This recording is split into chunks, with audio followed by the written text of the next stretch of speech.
for the Jason Gregor Show on Sports 1440 Oilers Nation, YouTube, and Facebook. Today we'll be on Sports 1440 on X, if you're watching there as well. Of course, Instagram. Hope you're having an awesome day. It is the Jason Gregor Show, as always, presented by PlayAlberta.ca, where you can get in the game. Use your game sense. Go to gamesense.ab.ca, and away you roll. We have lots to get to. I'm Jason Gregor. First, big shout out to the con man for running the ship here for the last few weeks. Definitely no shortage of topics, and by all accounts, the con man, with some help from Wanye some days, was killing it. So thanks to those guys for filling in the last few weeks. There's no shortage of storylines, that's for sure. The offer sheets and the trades. Think about it, man. That was a lot of action for an August. You throw in the Elks, who are playing well. Easily could have won that game yesterday. Make a field goal. Make a field goal. My goodness. It's not a young kicker. It's a veteran. You make that field goal, then you're down one. They had two opportunities where they wouldn't have had to go for touchdowns. They could have kicked a field goal. Could have won that game. They're right in it. Now, their offense, hey, it was a great start. Would they have touchdowns on two of their first three drives? Or maybe two of their first four, but after that, it kind of slowed down a little bit. They still put themselves in a position to win that game. So against a 10-1 team, it's good. Now they go in kind of a break, but not really. A little extra day off because a week today, they will be in Calgary for the annual Labor Day Classic. And the Elks, just because BC has lost 5 in a row, they're struggling. Saskatchewan went through some struggles of their own. They're not out of it by any stretch of the imagination. So they're 2 wins out of first place? Now you got to beat Calgary. Start there. And then who knows? So it should be a fun second half. You have, of course, the new owner for the Elks. And although, did you notice the difference, Cons? The double E was much more noticeable everywhere. And I think that you're going to probably have a little bit of a change there. I wouldn't be shocked if it's the Edmonton Esks at some point in the future. But we'll see. So, let's be honest. I don't think the name is going to impact the success of the team. I just want to make that clear. I don't think the name has anything to do with it. But, again, I could be wrong on that. It's just not how I see it going from here. Also on the show, we've got Aaron Judge chasing another record in the American League. We have what she said, of course, himself. We also have the NFL. The preseason is done, con man. And we get into the regular season next Thursday. Chiefs and the Ravens. The Chiefs, that'll be their beginning of the quest to win 3 in a row. You got NHL training camps coming up next month. NBA later on gets around the corner. Baseball playoffs. It is unreal. After Labor Day, many people have always argued that's when the CFL season officially begins. So there is lots happening. It's going to be awesome. Cons, how you doing? Doing good, Gregor. How was the vacation for you? It was great. We didn't go anywhere out of the country or anything. Really didn't leave the province. Did some day trips the first week with my son. And I will highly recommend the Whibbit in Sylvan Lake for any of you who have not been to the Whibbit. If you're under, what's a Whibbit? It's basically a big floatable play island about, 150 feet into Sylvan Lake. In it, it's a whirlwind. I'll tell you, parents, it's fun. Groins were a little sore because it's slippery. And all of a sudden, you're sliding out maybe in directions that you haven't in a long time. But it was quite a bit of fun with that. Then we had our annual guys golf trip that we do every year. This year we went golfing. I don't know if you've ever golfed Brewster's, which is basically it's kind of just across it's on just off the highway on the way to Canmore, just past Kananaskis. It was like $80. It was super narrow, not overly long. And really small greens, but loads of fun. Like really challenging course. I really enjoyed it. So if you're looking for like a steal of a deal, because obviously the scenery, you're right in the mountains. It's picturesque. That was great. Then we went on a hike, and I've kind of got into walking and hiking and biking a lot more here the last few years. And we went on a hike on Friday to it's Rawson Lake, and it's Surrail Ridge is what it's called, via Rawson Lake. And I'm telling you, like, it is no joke. It's a 13-kilometer round trip, and it's got 900 plus meter elevation from the bottom to the top. And the last 400 meters is pretty much straight up. And it was harder than I expected, but man, it was worth it. When you get to the top, like, you feel like you accomplished something, and the view is breathtaking up there. So I actually have a video of it. I put in my article today at ordersnation.com, where we're talking about some things we'll discuss on the show as well. But if you want to see it, if you're a hiker, I highly recommend it. Now, it's hard. And at times, going down the steep part on the way down might have been, well, it was definitely a little bit more nerve-wracking than going up. Like, I knew that I was on a different level of a hike, Cons, as we're hiking up. I get to an area and I'm like, what's this blue rope for? Oh, I got to pull myself up here. So, but it was great. And then Golf Kananaskis, which is always a great course to golf for the scenery and everything else. A little windy, but yeah, it was fun. I enjoy the time off, and it's always nice when you got in good hands, so you can go away and everything will be good. So thanks for you and everybody keeping it on the rails. So that's great. And there was no shortage of conversation. We got a lot of texts coming in already. 833-401-1440, 833-401-1440 in our email inbox. A lot of people, hey, Greg's, I didn't get your opinion. What's your thoughts on the offer sheets? Do you think the order screwed up? From Douglas. Well, it's hard. I know a lot of people are like, well, why didn't they sign Broberg?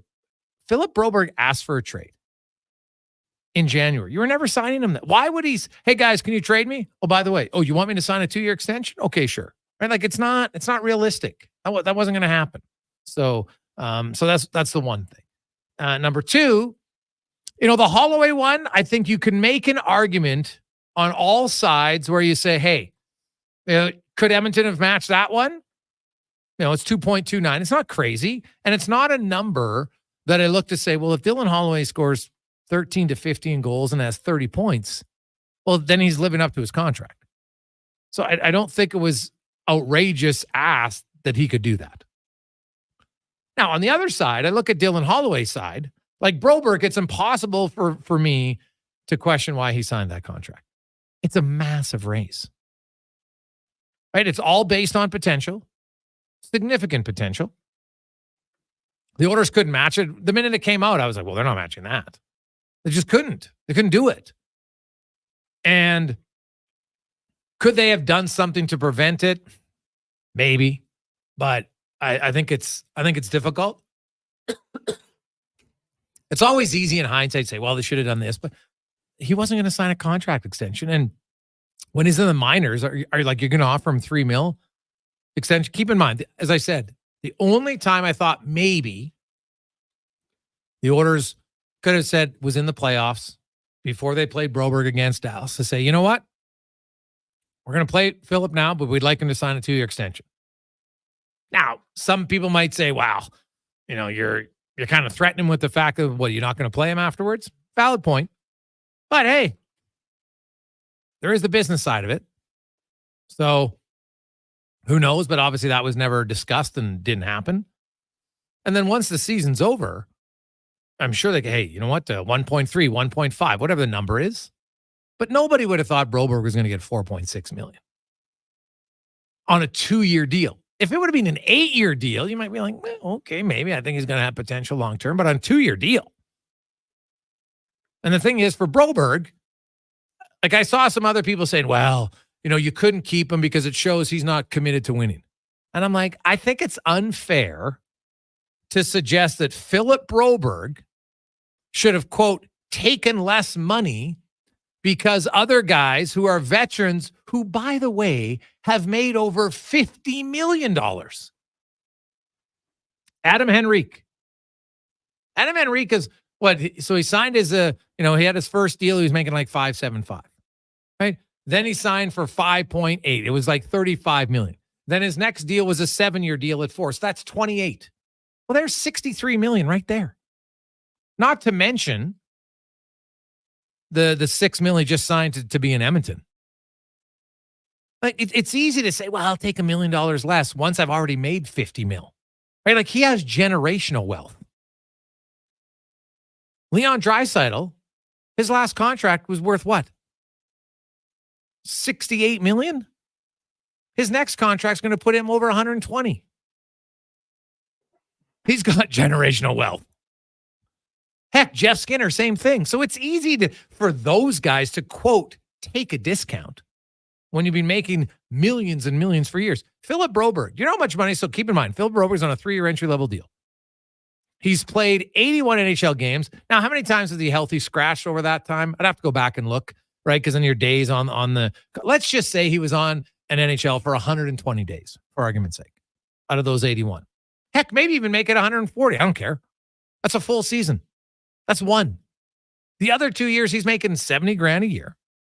So even with his signing bonuses, he's not even at $1.5 million in actual salary. And you're telling him to take less? Like we can't, they're not fair comparisons.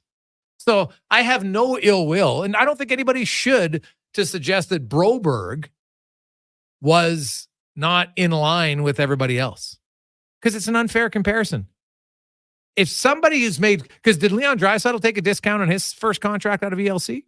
Did Henrique? Did Skinner? No, they didn't.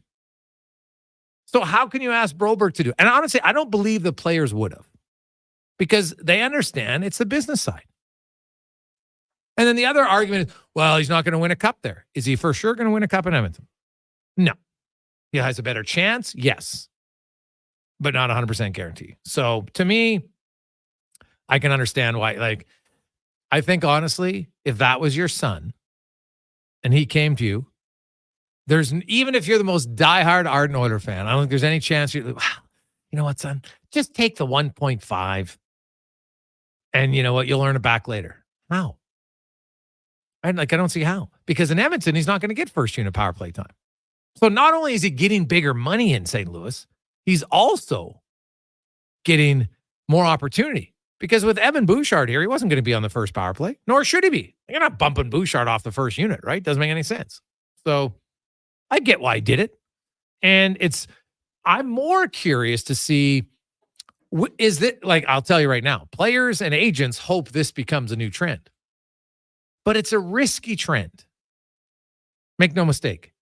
When you pay guys who have put up big numbers, at least there's an argument as to why you're doing it. That guy's coming out of an entry-level deal. He's put up some big numbers. Now he's getting an 8-year deal. Now, they don't all pan out, but most of them have a better chance because they've had some pretty good success early in their career. Broberg, hey, he played 11, I can't remember the number. How many playoff games it was really good. But how good is he going to be? I honestly don't know. I think he's a top 4 defenseman for sure. But is he 4.6? We'll see. He'll have a better chance to reach that in St. Louis because of the situation he'll be put in. Now, the other thing I do want to touch on was the Cody Ceci trade.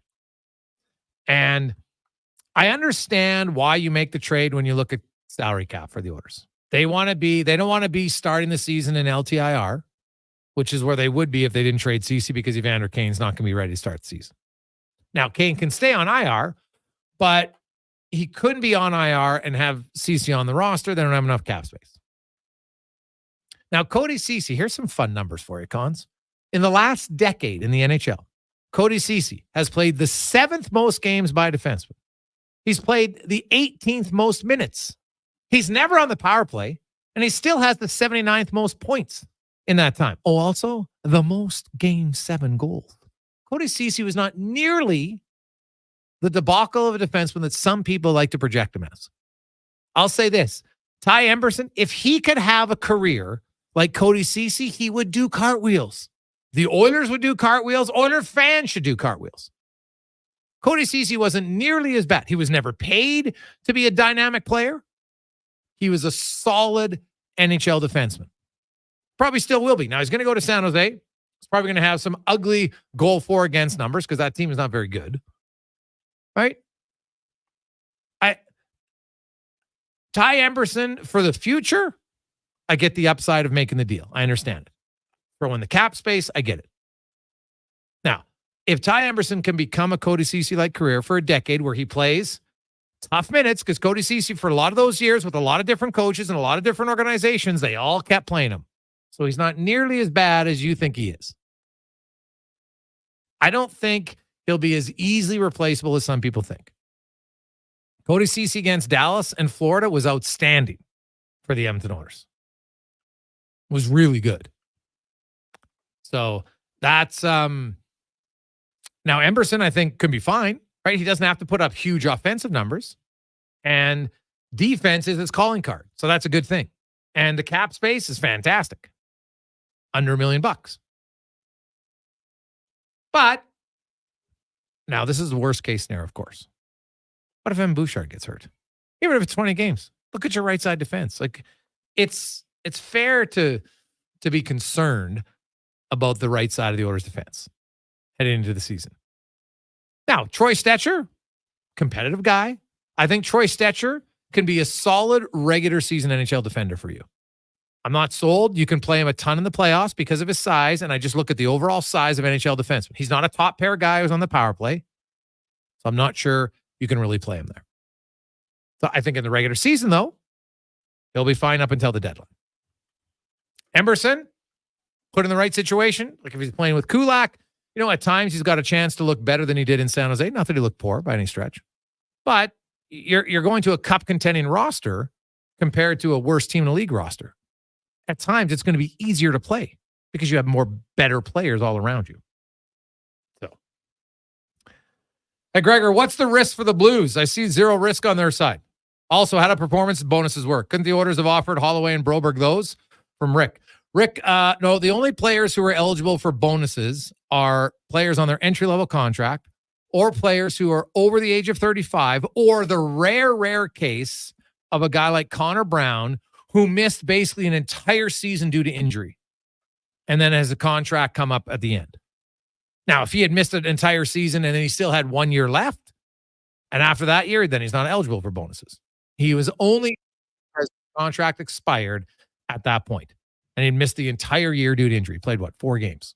So those are the very rare situations where you're entitled to bonuses as far as goals. So they couldn't ever do that to Holloway and Broberg. Now, the risk for the Blues is that Philip Broberg has to be qualified on his next contract at the same $4.58 million. Well, I didn't even look. Is his second year? I thought it was the same actual dollars each year. So then you got to be qualified at your dollar figure of your last contract. Now, if you're under $1 million and 1.1, then there's 5 and 10% increases that you get. But it's based on the final year, not of your AAV, but of your actual salary paid that year. So I think his is the same 4.58. So he has to be qualified at that.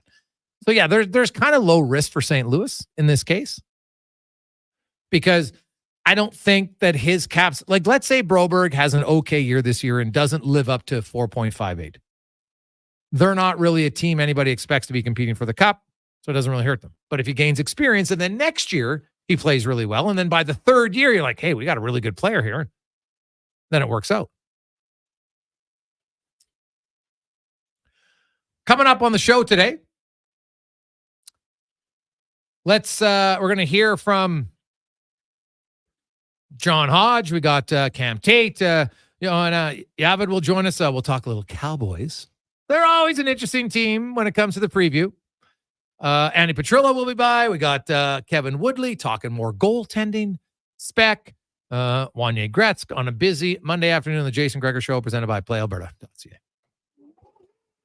Rule number 116. In Waterton, walk with a lean. The wind will always prop you up. Summer in Alberta has its own set of rules. And if you're looking to add a little extra fun, Play Alberta has it all. Use promo code SUMMER to snag a $50 casino bonus for casino, instants, and live dealer with your next deposit. Get ready for promotions throughout the summer to help you make the most of those sunny Alberta days, because we all know they don't last long enough. Bonus terms and conditions apply. You adore your Audi, value your Volkswagen, baby your Beamer. But some of that love fades when repairs take several days and tons of cash for the dealership to do their magic. Let Cochran's Automotive rekindle the flame. They'll professionally repair your import, usually in one day. Audi, BMW, Mercedes, Volkswagen, Honda, and Toyota. Cochran's Automotive will return her to mint condition. Open at 7 a.m. Let Cochran's Automotive repair your automotive air conditioning before things heat up. Cochran's Automotive, 780-452-5001. Experience more at the Edmonton Expo Center. Come for Canada's largest trade show, the biggest names in entertainment, exhilarating sporting events, and more. Stay for the experience. But it doesn't end there. Maximize your brand exposure with Edmonton Expo Center's new cutting-edge feature screens, spanning Western Canada's largest venue space. Captivate an annual audience of over 1 million visitors during iconic events like Pro Rodeo, Disney on Ice, Glow, K-Days, and so much more. To learn more, call 780-660-0514 or visit edmontonexpocenter.com today. The Brick's famous tent sale is back in town. Find up to 60% off clearance items and check out fantastic deals in every department, like up to 30% off sofas and up to 50% off mattresses. Visit The Brick while the tent is up and the prices are down. Some exclusions apply. See in store for details. The Brick, saving you more. The job isn't done until the last load is hauled, and having a semi-trailer out of commission is not an option. Whether replacing or adding to your convoy, Edmonton Trailer has a huge inventory of new and used semi-trailers, trusted by the gravel, logging, oil field, fluids, and freight industries. Find a trailer right for you online or at one of their 3 locations. For sales, service, parts, rental, and finance, when you're in it for the long haul, Edmonton Trailer. Be melon jolly, not melancholy. Summer is ripe for fun, and some Booster Juice bestsellers are back in season. Watermelon smoothies, including the refreshing Watermelon Wave, a berry burst of strawberries, raspberries, pomegranate, and vanilla frozen yogurt, and fan favorite, Watermelon Explosion, a refreshing burst of bananas, mangoes, and pineapple, both made with watermelon sorbet and probiotic yogurt. All of the watermelon, none of the seeds. Visit a Booster Juice near you today or download the Booster Rewards app.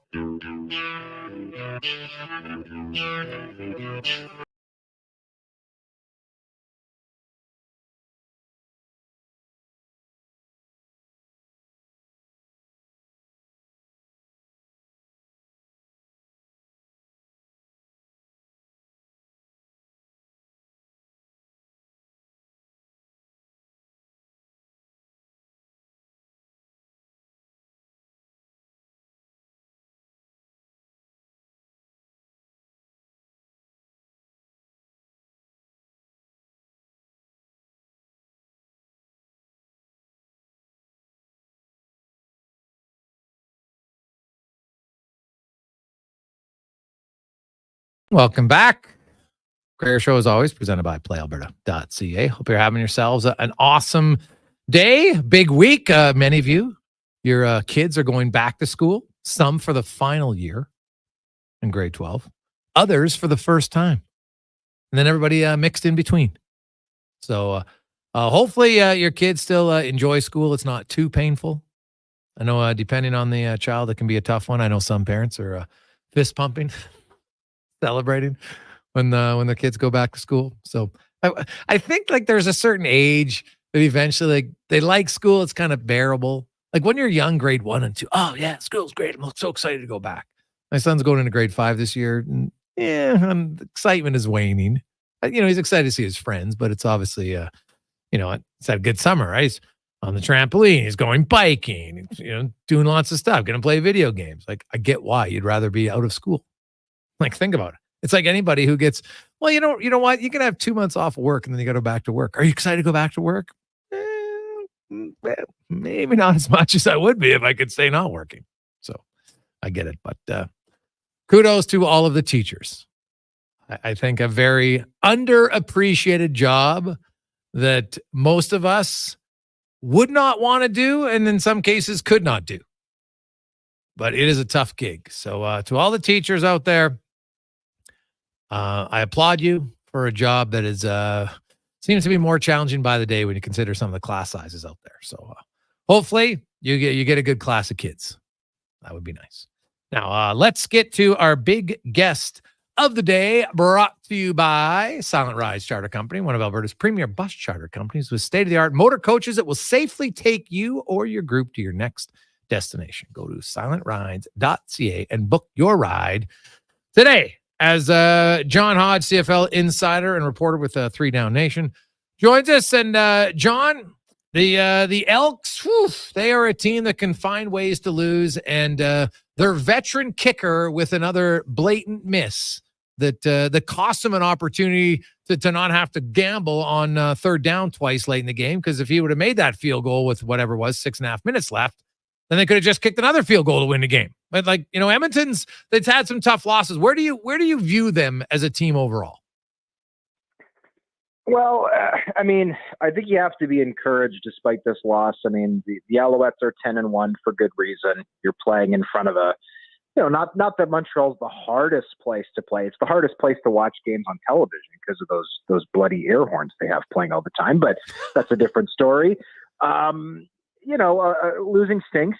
But at the end of the day, this team has shown positive signs of life. They were very competitive again against a great defense, even without Trey Ford. But I do think that you're right to bring up the kicking. I mean, Boris Beatty has been in this league for 10 years, and twice previously he's been under 80% on his field goals for the season, which is simply not good enough, right? It's not the 1970s. It's not the 1980s where, it's pretty normal, pretty acceptable for guys to be in that 65 to 70% range. I think he's right now at 72, but a lot of his misses have come on pretty normal kicks. Right. That's the thing. It's not like, well, his percentage is bogged down because they tried all these, 58, 60-yard field goals. No, I think the miss last night was 41.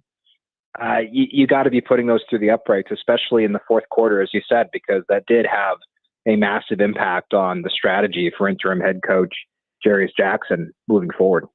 Yeah. Now the West all of a sudden is wide open. Really, it's 2 wins separate first and last place. And the Elks, as crazy as it sounds, they have a chance here if they can sweep Calgary to put themselves in a position to battle. Then they got Winnipeg, who seems to have found their game a little bit. But when you look at BC's lost 5 in a row, they brought in Nathan Rourke, and I know it's early on, but so far the return is not there. What do you make of the West? Do you see a team that if you had to put money on today, you would say, I think blank is the best team in the West? If I had to pick a team, I would be tempted to say the Winnipeg Blue Bombers, just because I think their defense the last 5-6 weeks of the season has been the best in the CFL. I don't love their pass rush. I was a little bit disappointed in their win this past week. However, I think their secondary is lights out. Their linebacking core, despite injuries, has been very solid. If they can find a way to get more pressure with 4, this defense, I think, can will this team to another first place spot in the West Division, despite the fact that the offense has been very lackluster. I mean, Zach Collaros threw 3 picks against what had been a very poor Hamilton Tiger Cats defense. Of course, they brought in Chris Jones, who's no stranger to your listeners and the folks at Edmonton. I talked to Zach after the game, and I said, what was their defense doing? And he said, it's all Chris Jones stuff. And he listed off all of the vintage Chris Jones thing. And obviously, Zach's been in this league over 10 years, so he very well knows what to expect from Chris Jones. But still, he did not look good right in that game. Offensively, they've got to get better. But at the end of the day, I honestly think that any of the 5 teams could win the West. And yes, it is including the Edmonton Elks. I understand that they're a 3-win team, but they're only 5 points out of first place right now. And the way their schedule is set up, I mean, you mentioned the home and home with Calgary. I mean, the Stampeders have not been world beaters whatsoever. They are a pretty bland ball control offense. Defensively, the statistics, they do give up quite a number of yards. I think that all of these teams in the West have their own vulnerabilities. Obviously, injuries down the stretch will play a role. That's a big story in BC right now. Rick Campbell's made it clear he's not going to consider playing Vernon Adams Jr. again until he's 100%. Well, are you sure? What if Nathan Rourke goes out this week in his hometown of Victoria, BC, and lays an egg? I mean, that was I think that's been quite shocking, despite the lack of practice time. I don't think anybody expected Nathan Rourke to walk in and be the 2022 version of Nathan Rourke right away, but I also don't think anybody expected him to be as bad as he's been, turning the ball over 5 times in 2 starts with no touchdown passes. So I would, if I had to pick a team right now, I'd pick the Bombers, the team that's been there and done that and seems to be rallying on, especially on the defensive side of the ball. But honestly, it wouldn't shock me if any of the 5 teams finish number 1. John Hodge joins us. John, what do you make of all of the rules for command center? Basically, for me, when I read between the lines, it looks like, hey, you guys were overreaching. Now we're going to pull it back so it's not you trying to make calls. We're going to let the calls be made on the field. And then if people want to challenge, great. But gone are the days of us trying to make all the calls from the press box, which I think is the right move. Yeah, and I think that the rules were bred out of frustration over years and years and years of coaches and fans and members of the media going, man, wouldn't it be great if, at the end of the game, we could just have all the calls perfect. We could have people watching these replays back. We could just have a quick pause in the game and you stop and you fix it and you go. And the reality is in trying to satisfy everything and get everything right and make everybody happy, I think it would be safe to suggest that the command center made nobody happy, right? Because between stopping the game in the final 3 minutes to correct every little ticky-tacky thing, or whether it was to create new penalties where there weren't ones previously, or the coach challenged for pass interference, but we actually found roughing the passer, or it was challenged for X and we found Y. I don't think anybody was satisfied. So I agree that the change is smart. Essentially, none of the wording has changed really in what the command center is tasked to do. I recently went back and read the CFL's rule book. There's 12 pages just about video review. If anybody listening wants to have an excellent sleep tonight, I would actually highly recommend that they read all 12 pages. It'll put you to bed because it is boring. But it is, I think, important to read and check out and try to understand. The analogy that I'll use, Jason, is this. I think when it comes to officiating, you got to catch everybody who's going 80 in a 60 zone. Anybody going 70, give or take, but you try to let it go. Right. I think the command center at times was trying to catch people going 61 in a 60. Well, everybody goes 61 and a 60 sometimes, right? And when you're trying to catch every little tiny thing, it makes the game unwatchable. So I think that the change is now very good. Yes, there's going to be some borderline calls that are missed. Yes, there's going to be some guys who get away with some stuff. But at the end of the day, these are pro football players, right? And they should be the ones deciding the game. It shouldn't be the officials on the field, and it certainly shouldn't be a couple people sitting in a dark room up in an office tower in Toronto watching super, super slow-mo replays 17 times in a row. It should be the football players on the field. The officials and the command center can catch anything blatant that's missed. But other than that, I think it's wise to just let the players play. Are you expecting an influx of players coming out? The NFL cuts are here. Well, I mean, if you go back even 5-10 years, that was very common, right? You'd see guys go down to the States, and we've already seen that a couple of times this year. Obviously, Nathan Rourke is back with the BC Lions. Austin Mack is back with the Montreal Alouettes. Nowadays, with NFL practice roster spots being so, they're bountiful for one. The practice rosters are bigger than they've ever been, but they also have a number of spots that are reserved for veteran players. So if you're a guy who, like Scotty Scheffler, I'll use it as an example. He was an outstanding rookie with the Saskatchewan Roughriders in 2019, has been in the NFL now for 4 years. He was in practice or in training camp with the Dallas Cowboys. Even as a guy who hasn't necessarily played a whole lot over the last 4 years, he can still sit on a practice roster using one of those veteran spots. And he can do that until he's 40 years old if he wants to. I think he's 29 now. So, he's a perfect example of a guy who, by the way, if he were to come to the CFL, is a true free agent, could sign with any team. He's a perfect example of a guy who, 5-10 years ago could be back, given how tough it was to have veterans on the practice roster in the NFL. Now he probably stays longer. So I do think that we'll see some players come back. Lowell Uguak, who was a very good rookie Canadian defensive end with the Alouettes last year, he's been waived with an injury designation from the Tampa Bay Buccaneers, I've reported. Jonathan Sutherland, Ottawa native, who was a first-round pick of the Alouettes last year, was waived by the New York Giants with an injury designation.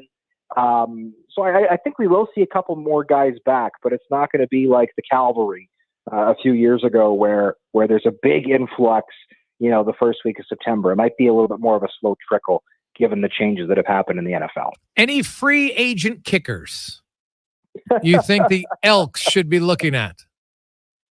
Well, I'll say this. I've seen a number of Elks fans, asking about, why isn't Dean Faithful out there? And I'm not sure Dean Faithful's the answer. He also had the worst percentage of kickers last season. But if you want a week-to-week change, the Global, the Brit, who was a 36-year-old rookie last year, could be an option. One name I'll float is a guy named Michael Domagala, who is on the practice roster right now at the Montreal Alouettes. If the Elks wanted to sign him, you are able to sign players off opposing teams' practice rosters. But I also believe that when David Cote is healthy again with the Alouettes, he's going to be back, and then Domagala will probably be on the street. So I think that Domagala could be a nice fit for the Elks. He's bounced around a ton of places. He's certainly got a better percentage at the moment than Boris Beatty. Well, what about Cote? What's his return line? Because when he comes back, then there's Jose Maltos. Like, are they going to keep both of them?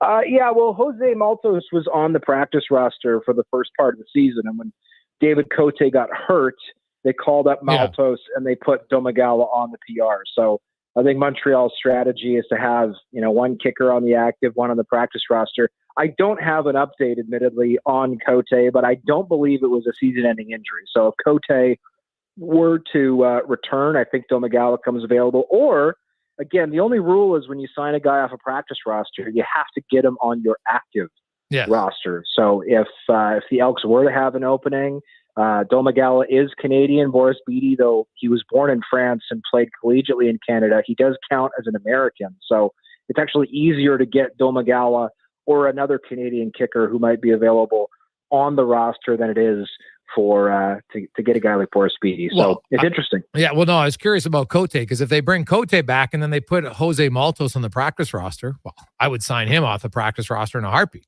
He's been pretty good. Yeah, you could do that. I mean, especially if you want to use that global spot. I know that the Elks, they've kind of gone away this year from using the global kicker or global punter. They've got Jake Julian, who's Canadian, doing their punting and doing an excellent job. He's been fantastic this year after a bit of a shaky rookie season. If the CFL had a most improved player award, Jake Julian, I think, would be a great pick this year. I believe he's leading the league in net punting, which is pretty sensational. But Jose Maltos could be that guy. Michael Domagala could be that guy. It just depends, right? But kickers, I will say this, they're not bountiful, right? They're not plentiful. Having a good kicker has a lot of value, and that's why a lot of CFL kickers do make good money. Like, that's one of the positions where when I talk to people, a lot of them are surprised at how much CFL kickers make. Well, CFL kickers, I mean, that's true, I think, of any professional level, but, in the CFL, just like NFL, wherever, a kicker's worth their weight in gold. I mean, when you don't have one, right, you start to really feel that. So I agree. The Elks probably need to do something to address that spot there.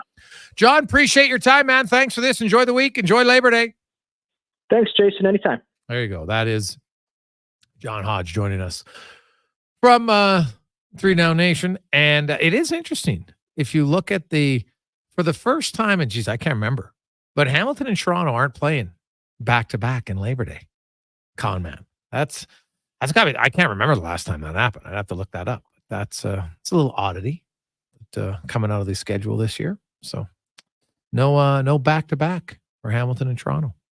That was a Labor Day classic for a long time. So they give Toronto Ottawa instead, and then Hamilton takes the bye week. Yeah, it is a little weird. Mm-hmm. I don't think that would fly out west. If there's no back-to-back Labor Day with Edmonton, Calgary, Winnipeg, Sask, we'd be up in arms. Yes. So now I guess, I don't know, Toronto, Ottawa, it's not the same rivalry. Make no mistake about it, but it is close. So I guess that's what they're going for. But like, I can't. Is that the first time?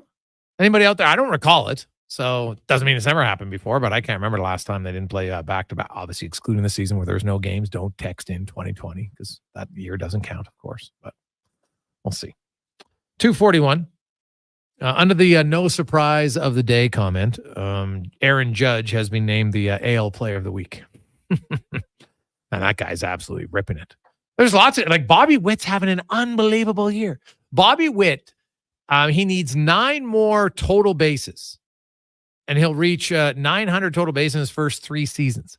He is like only the 7th player in MLB history to do it. This guy's had an unreal year. And he still might not win the AL MVP because Aaron Judge is having an absolutely bonkers season himself. It is nuts.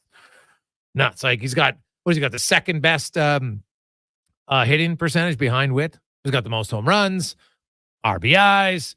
Guy gets walk lots. Like, he. And then what about Shohei Ohtani? Oh, you know what? I can't pitch. Well, I guess I'll just become more of a stolen base threat this year. Like, that guy does it all. Hits for power, is a great pitcher, can steal bases. Like, he is an exceptional athlete. Oh, my goodness. Fun to watch player. We'll come back. We'll get the 2-minute warning with Cam Tait. We got lots and lots of texts to get to. I love it. 833-401-1440 in our E-Well inbox. On the tap, and water comes out. You press the handle and flush the toilet. Living in our modern world, we sometimes take for granted or don't even think about all of the services and conveniences that are around us every day. But GS Construction does. Right under your feet, there's a whole network of underground infrastructure that needs to be built and maintained in order to have these basic services. GS Construction has been laying the groundwork for your community for 50 years. Find out more by going to gsconstruction.ca. What's cracking at Cattail Crossing? Every Friday after 4 p.m., it's 9 and Dine Fridays. Includes golf for 2 with a power cart at Cattail Crossing and a $50 food voucher at Out of Bounds Restaurant. Only $119.99. Tea times can be booked at cattailcrossing.ca.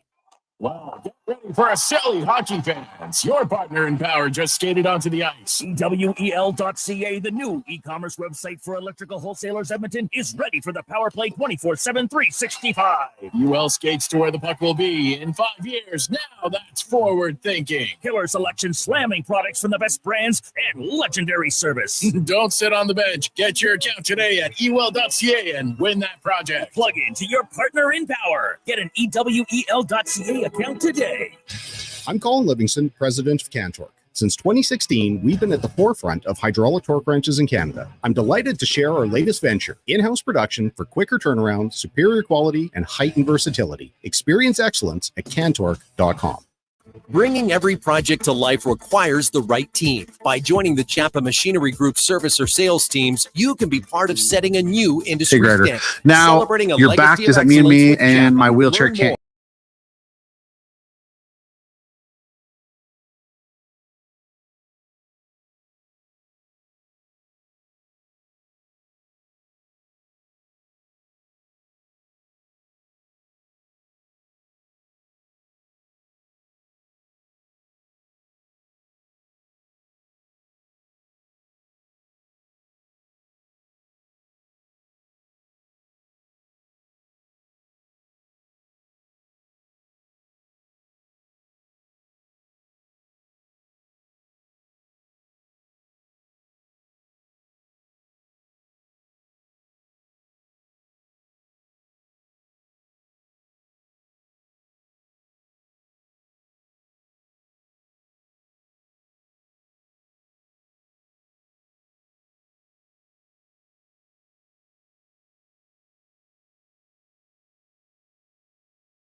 Jason Gregor, Connor Halley with you on Sports 1440, Oilers Nation, YouTube, and Facebook. Also running the digital side of things.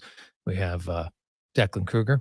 Cut off all his hair cons, I noticed. D-Man's he's really taking his soccer serious right now. Trying to get faster. Aerodynamic, yeah, for sure. His team needs him. Mm-hmm. From what I hear, he is the best player. Can we have a teammate confirm that? We'll go as far as they take him, they say. Oh, really? Yeah. Now, is he kind of like the water boy of their soccer team? Did he start as the water boy and they just got him on the field because he was so good? From what he tells me, he's like Booby Miles. Like, in Friday Night Lights, like he will fill the water bottles if needed. He'll play goalie if needed. He'll do whatever it takes for the team to win. Who's Booby Miles? From Friday Night Lights. Like the movie or the TV show? The movie. I haven't seen the TV show. Which one was he, though? It refreshed my memory. Star running back that went down with injury. Oh, with the knee injury? And his grandpa's like talking him up in the crowd to the scouts. He'll fill the water bottles. He'll throw the ball. He'll do whatever. Yeah. Okay. And that was when the coach, they kept playing. They wanted him to get shot up. Is that the same movie? Or am I thinking? Maybe I'm thinking. I'm thinking of all those movies. I'm thinking of a different one. Maybe he does say he can go, and then he gets like a toss play and has to cut back and. No, that he's done. You find out he cannot go. Oh, yeah. No, I was thinking of the maybe was it varsity? Who was the quarterback who went in because it was John Voight was the coach and he wanted this young guy to get shot up and he's like, don't do it. Which movie's that? I can't remember. I can be mixed up. Is that Varsity Blues? That is Varsity Blues? Okay. Because the quarterback goes down, right? In that one? The star? Yeah, the star and then the backup comes in and the backup's very vocal about like not being a crazy lunatic about that, high school football is going to take you everywhere in life. James Vanderbeek. Yeah. Did he say, I don't want your life? He's talking to his dad. Good movie. Yeah, it's true. So Billy Bob. Yeah, it was a good movie. I like it. Guys, Judge has to be the easy MVP. You pointed Bobby Witt as a difference in Canada, which is fair. Look at Vladdy's boxcars. Those are damn near MVP numbers too. Obviously his team record is the first strike against them though. Yeah, well, hey, Vlad's numbers are great, but Bobby Witt Jr.'s numbers have been unreal. But Aaron Judge, in what he has done now, I think it's kind of a no-brainer. I think he's going to win the AL MVP, and I'm pretty sure Shohei Ohtani is going to win the NL MVP. Like, Cons, you see, like, you can make, I think Witt probably got a pretty strong case for second, but I don't see how you can give him a first-place vote over Judge, can you? No. He has been terrific, and I think he's going to be in that conversation for years to come. But what Judge has done this year, I mean, unless he falls off a cliff and Witt keeps it going, but I don't think that's going to happen. So I hate to say it. I don't necessarily love the New York Yankees, but I think he's got this one. Something about Judge, though, he doesn't kind of, I don't know, there's some Yankees that annoyed you. Judge doesn't really seem to annoy me at all.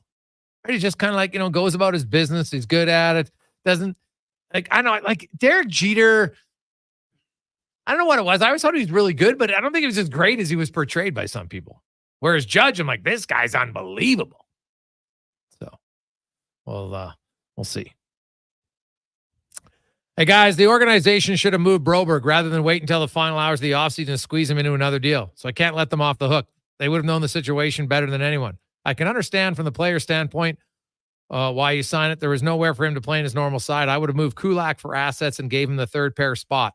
They can't have money tied up in a bottom pairing D-man going forward, in my opinion. From Mark. Well, Mark, but here's the thing.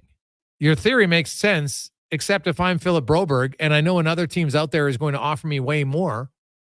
Why would I sign in Edmonton just to be the third pairing defenseman? Right? Like it's challenging. Right? Like I can understand the frustration to look at, you have Broberg and Holloway and they're out. And you have a second, 2/3, and a prospect who's, well, we'll see. Right? He's 1 year in college. Who knows? Was a 5th round pick. So, hey, maybe he pans out, maybe he doesn't. But it's not like he's a high-end prospect at this point. In Fisher, we'll see. So, yeah, it's challenging. But when a player asks for a trade, like the minute a player usually goes public with their trade request, their trade value goes down. Especially when you're a young player who doesn't have a proven track record. Now, the Blues, hey, they took a big swing here. We'll see. Now, remember, who was the last team who took a big swing on an offer sheet? Carolina and Kotkaniemi. How'd that pan out? Right? There's not a guarantee. There's not a guarantee that it's going to work as well as they think. Now, do I think Broberg has a chance to be better than Kotkaniemi? Different position, but yes, I do. Let's not guarantee. And I'm curious to see. Now, he might have the advantage. He might get to play with Parayko next season. It's a pretty good defense partner to slide in with. And as I mentioned, with Krug likely out, there's a good chance Phil Broberg might see himself in the number one power play. Now, their power play hasn't been very good, 18 and 19%. And I don't think Philip Broberg is suddenly going to be the magical missed ingredient. I think the forwards on most power plays, your forwards are the main guys. The Blues forwards, can they be better? Thomas Keimer, we'll see. But Broberg, he's just going to get more opportunity in St. Louis than he was ever going to get here, regardless of salary. But then you throw in the absolutely home run that he gets in salary. It's hard. Like, I can't hold anything against the player on why. Like, every one of you listening or watching would have signed that deal. There's no way you don't give me I want to win stuff. Yeah, you can want to win. There's no guarantee, but that money's guaranteed. And when you've made less than $1.5 million so far in your career, I understand why he signs a deal. It's impossible not to, I think, anyway. So good for him. Let's get to the 2-minute warning now. Brought to you by Legacy Heating and Cooling. Home with no payments, no interest for 1 year on your AC unit. Stay cool all summer long at legacyheating.ca. Hey, Gregor. Now you're back. Does that mean me and my wheelchair can't use your parking spot? No one talk. Hey, Gregor. Now that you're back, does that mean I can't use all my favorite 4-letter words on the radio like I did last week? Connor said it was okay. Hey, Gregor, did you hear Philip Broberg and Dylan Holloway are against Alonso getting blue in St. Louis? Hey, Gregor, the new Oilers store manager guy, Stan Bowman? The guy, you know what? He has glasses for Zoom press conferences. Hey, Gregor, Connor McDavid got married, were you there, MC? Maybe, I don't know. Hey, Gregor, have you taken up drinking coffee on your holidays? Hey, Gregor, I'm tired of this yet. I'm not. Hey, Gregor, you know Patrick LaForge, right? Former Edmonton Oilers president and CEO. Had breakfast with him Sunday over there at Billy Bud's on 99th Street. Patrick raised an interesting question sitting at the head of the table. Not under it, of course. It was after all breakfast. Hey, Greg, here's Patrick's question. Are the Edmonton Elks going to make the playoffs? They were looking like they were last night before the Montreal Alouettes came back to Bath, ending their 3-game winning streak. I think they will. I really like where this team is heading. Offense is clicking. Defense, too. Hey, Gregor, here's an interesting thing about defense. Did you know when Hugh Campbell was coaching the Elks, he always had the defense introduced at the start of the games? Because says Campbell, defense wins games. Hey, Greg, ready for hockey? I am. In fact, my first meeting with the Oilers was today at 1:30. He Grosier. Ever been on the cookie truck? Hey, Gregor, I need to cut this a little short so I won't miss my ride on the cookie truck. And one day I'll tell everyone what the cookie truck is. Hey, Greg, welcome back. 2-minute warn, Cam Tait. Monday, Friday, Gregor Show, Sports 1440.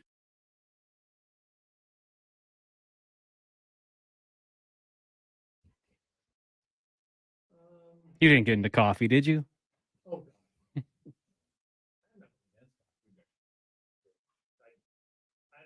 couldn't see at this stage any reason why I would try it. I don't like the smell of it. I tried it once many, many years ago. Didn't like the taste of it. I'm hyper enough. I don't need the caffeine. I couldn't see the benefit in it. So, yeah. To all who drink coffee, good for you. I know it's people who like coffee, they love it. Like, I know lots of people, like, you know what? You get up, you go to the washroom, you have a cup of coffee. Like, it's pretty much, that's your routine. No problem. But no. It's the one thing I can say, Cons. I could not see any reason why I would ever drink coffee. At this stage, like, I haven't done it. Why would I? It'd be like, well, it's very different because it's not bad for you. But it'd be like all of a sudden, if I'm like, you know what? I've never vaped. Maybe I'm just going to vape today. Now, those ones obviously have, they don't help you. So that's maybe a different bad example. But I don't know. Like, why would I eat an onion? It's probably the same thing. Like, I don't see the need to. I'm sure there's been onions in some of the food I've eaten. It's fine. I just don't like seeing it. Big chunks. But coffee, no thanks. You, how many, like, do you need a cup of coffee like first thing in the morning? I like it. Yeah, I definitely do. Shameless plug, McDonald's iced coffee, Gregor, every day. I like to go down there and get a little familiar with the people. But so you get that's just a cold coffee? Yeah, cold coffee. Like it's actual coffee, it's just cold? Yeah. Little cream, little liquid sugar. Really? McDonald's does a great job. Yeah. Or the if I'm really feeling up to it, then it's the sugar-free vanilla iced coffee. But right now it's $1 summer drink days, right? So you got to take advantage of that while you can. So I get it for $1.05 with the app. Well, there you go. Yeah, $1 coffee right now. Can't beat it. Exactly. Right? There you go. Hey, guys, do you think Holloway really thought the Oilers were going to match? When you look at the situations, he might get top 6 minutes in the Blues, but I think he would have gotten the equal opportunity with the Oilers, but with way better players. Long-term, Holloway specifically, this doesn't make sense to me from Huntorio Momes. Well, if you look on paper, I don't think Holloway was going to get consistent top 6 minutes in Edmonton unless there was an injury. Nugent Hopkins, Hyman, Arvidsson, Skinner. Those are the 4 wingers. Now, in St. Louis, it's very different. Right? He looks at St. Louis and says, I'm probably the 4th winner right now. Like there'll be some competition, and so he might not be a lock there. You are bang on the fact that, hey, I like Kyrou and I like Thomas as good young players, but they're not in the close offensive categories, Drysdale and McDavid. That's just a fact. So even if he only plays 30 games a year with Drysdale or McDavid, your odds of being productive in those 30 games are much higher than if you play with Thomas or Kyrou. I just think that's all the statistical data will back it up. So in Holloway's case, I do wonder if there was a little bit of short-sightedness from his camp and thinking, because I agree, hey, you know what? Even if the Oilers would have offered 1.5, let's say. So that's, it's 7, that's 1.4 million more he makes over 2 years. But after the 2 years, in Edmonton, what if he ends up with an 18 and a 22 goal season? Now, maybe he will in St. Louis, right? And maybe he's betting on himself. So at least there's some, I could argue a little bit to say, well, you know what? Maybe I take a little bit of less here because I can make more in my next deal. But again, it's not a guarantee. Right? What if he stays here this year but never gets any time in the top 6, scores 12 goals? How does that help him? So it's not a guarantee, and it's always you look at everything, but like this is guaranteed money. 100%. He never has to give it back. The other is well, maybe I'll make more. And not that money's everything, but when you're young and when you look at NHL careers, right, they're short-lived on average. So Holloway, he can get that much money, then he gets a guaranteed qualifying offer of the same after that. And he might look and say, well, I'm actually going to get more opportunity in St. Louis consistently. So even though I don't get 20 or 30 or 40 games, whatever the number is, with Drysdale McDavid, I'm going to get consistently more opportunity in St. Louis, so maybe that helps me. We'll see. Because here's the other thing. Holloway, when he's a free agent, if he wants to sign for, quote, less money, because now he's made 20, 25 million, well, then you're in a much easier situation to do it in. Because, like I've said, that's why I can't compare players like Drysdale and Skinner and them, quote, taking less. Because, no, by the way, did Corey Perry take less? I don't think he did. Right? But regardless, right? Henrique and Skinner are guys who made $60 million in their career already. It's easy for them to, quote, only take $3 million, which, by the way, would still be double what Holloway was making. So that's why that argument, I don't really think it's fair or accurate to say, well, the others are taking less. Really? Less to me would be a significant discount. Signing $1 million because I want to win, because that means that some other guys can sign because I think they're good. Taking 3 instead of 3.5 or even 4 when you've already made 60, is it really that big of a sacrifice? I'm not knocking the players, but I don't think it's as crazy as some people are suggesting here. That, oh my goodness, these guys have I can't believe what they walked away from. So I don't think it's like that. But coming up in the 3:00 hour on the program today, we'll talk a little NFL. Oof. I'm curious. I'm going to ask the question today because I know many of you have been studying. Who is your breakout fantasy football player in the NFL this year? Who are you like, I like this guy? Now, I don't know if you want to go Puka Nacua because I don't think anybody would have called him last year. So maybe you can call like a rookie or somebody who hasn't done anything. You think this is the guy to watch for. I'm curious. Who is your late flyer? Because I'm assuming you're not going to take that big of a risk early in your draft. Maybe you will.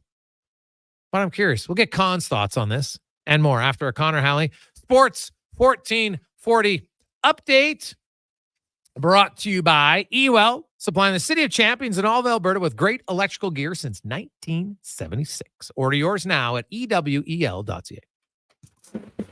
This is a Sports 1440 update. Earlier today, Danny Jansen made baseball history. The Red Sox catcher became the first player in MLB history to play for both teams in the same game when the Jays and the Red Sox picked up their suspended game from June 26th. Jansen was traded from the Jays to the Red Sox on July 27th in exchange for 3 prospects. The Jays would go on to win the game 4-1. The teams will meet again tonight just after 5 o'clock. Elsewhere, you got the Cubs, Pirates, Astros, Phillies, the Guardians, and Royals meeting in a doubleheader. Earlier today, Royals were victorious 4-3. Braves in Seattle, Rockies host the Marlins, and the Padres take on the Cards. From the NFL, Dallas Cowboys wide receiver CeeDee Lamb has ended his holdout and agreed to a 4-year, $136 million contract extension that makes him the second highest paid non-quarterback in the NFL's history. The deal includes a $38 million signing bonus, the largest ever given to a receiver, and $100 million guaranteed. And in the WNBA tonight, 3 games. Caitlin Clark and the Fever head to Atlanta to take on the Dream. Tip-off 5:30 at 8 o'clock. The Liberty in Phoenix battling the Mercury, and the Storm will host the Mystics. Coming up in hour 2 of the Jason Gregor Show, we're going to continue our look around the NFL as we'll be joined by Jonah Javid as we discuss the Dallas Cowboys. I'm Connor Halley. This has been a Sports 1440 update. This is Sports 1440, a Stingray radio station broadcasting on Treaty 6 territory. Download the free iHeartRadio app and listen to CKJR wherever you go.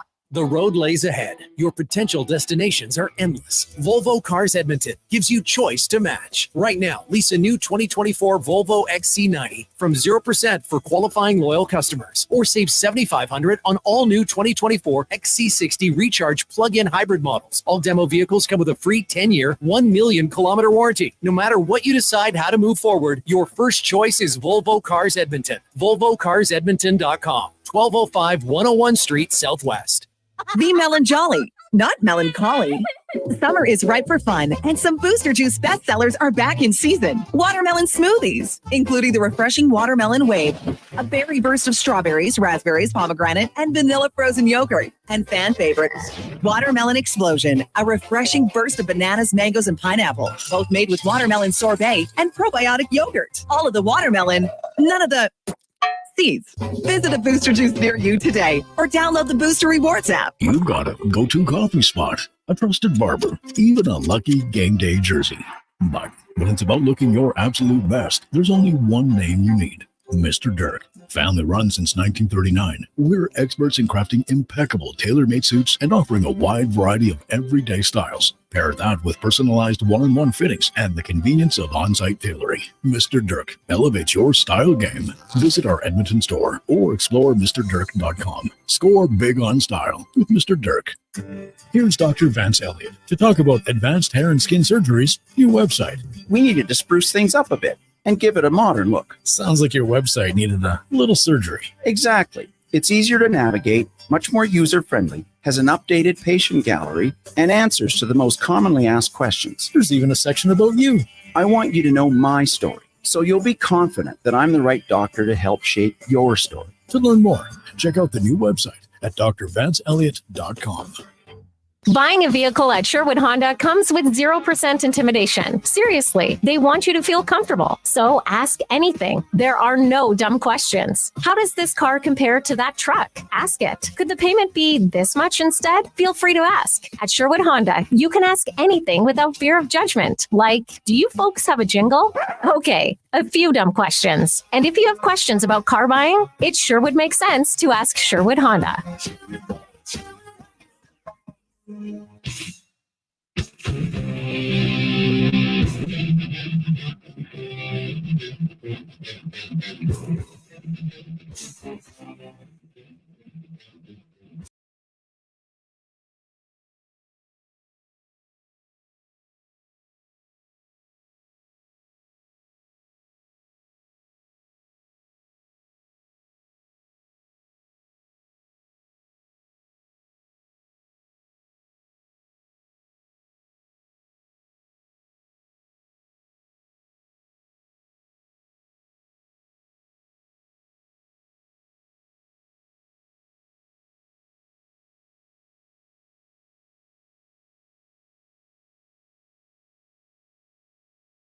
Just after 3 o'clock. Welcome back, Jason Gregor. Connor Halley with you on Sports 1440, Oilers Nation, YouTube and Facebook, also Twitter and Instagram. Thanks for watching, listening to the show. Sports1440.ca. Maybe you're on the app. You download it there. Radio Player, Stingray, iHeart, and of course, all of you on Sports 1440. We love it. Thanks as always. It's been good and looking forward to everything that's going on in the sporting calendar. We got the Paralympics getting going this week. You have the Labor Day weekend coming up in the CFL. And then right around the corner, you know what that means? When we come back to work next week, you're into September.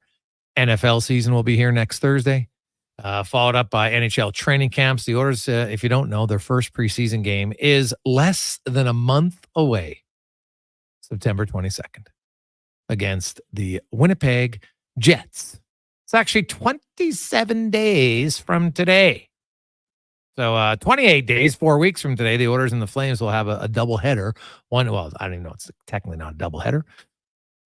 It'll be 2 games in the same night, 1 in Calgary, 1 in Edmonton. There you go. Speaking of the Flames, I'll say this because a few of the people on our golf trip are from Calgary, and I was asking, they think the Flames are in for a long rebuild. Like, the thing they're looking forward to now is the building of their new arena.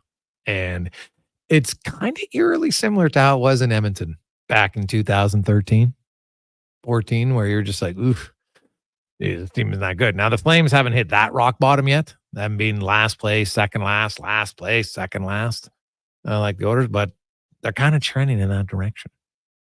We'll see. There's a lot of interest into whether or not Dustin Wolf can be as good as he was in the American League in the NHL. And that's a real big ask because A, they had pretty good veteran teams in the American League. And B, NHL shooters, just a little bit more accurate than the AHL sharpshooters. So we'll see. It is the Monday edition of the Jason Gregor Show on Sports 1440, presented by PlayAlberta.ca, where you can get in the game. Use the promo code SUMMER and get a free $50 casino play with a minimum $5 deposit. Check it out at PlayAlberta.ca. We are, of course, many of you have your fantasy drafts. Some of you already had it, but to me, the longer you can wait, just lessens the chance of drafting someone that gets hurt in preseason. That's well, now, obviously, if you're in a keeper or dynasty league, well, that's obviously a little bit different, but any other drafting like that, Colin's like, when's your draft for yours? And how many leagues are you in this year? 2 leagues. We're going Sunday and Monday, actually. So just the week before. You're only in 2 leagues this year? Yeah.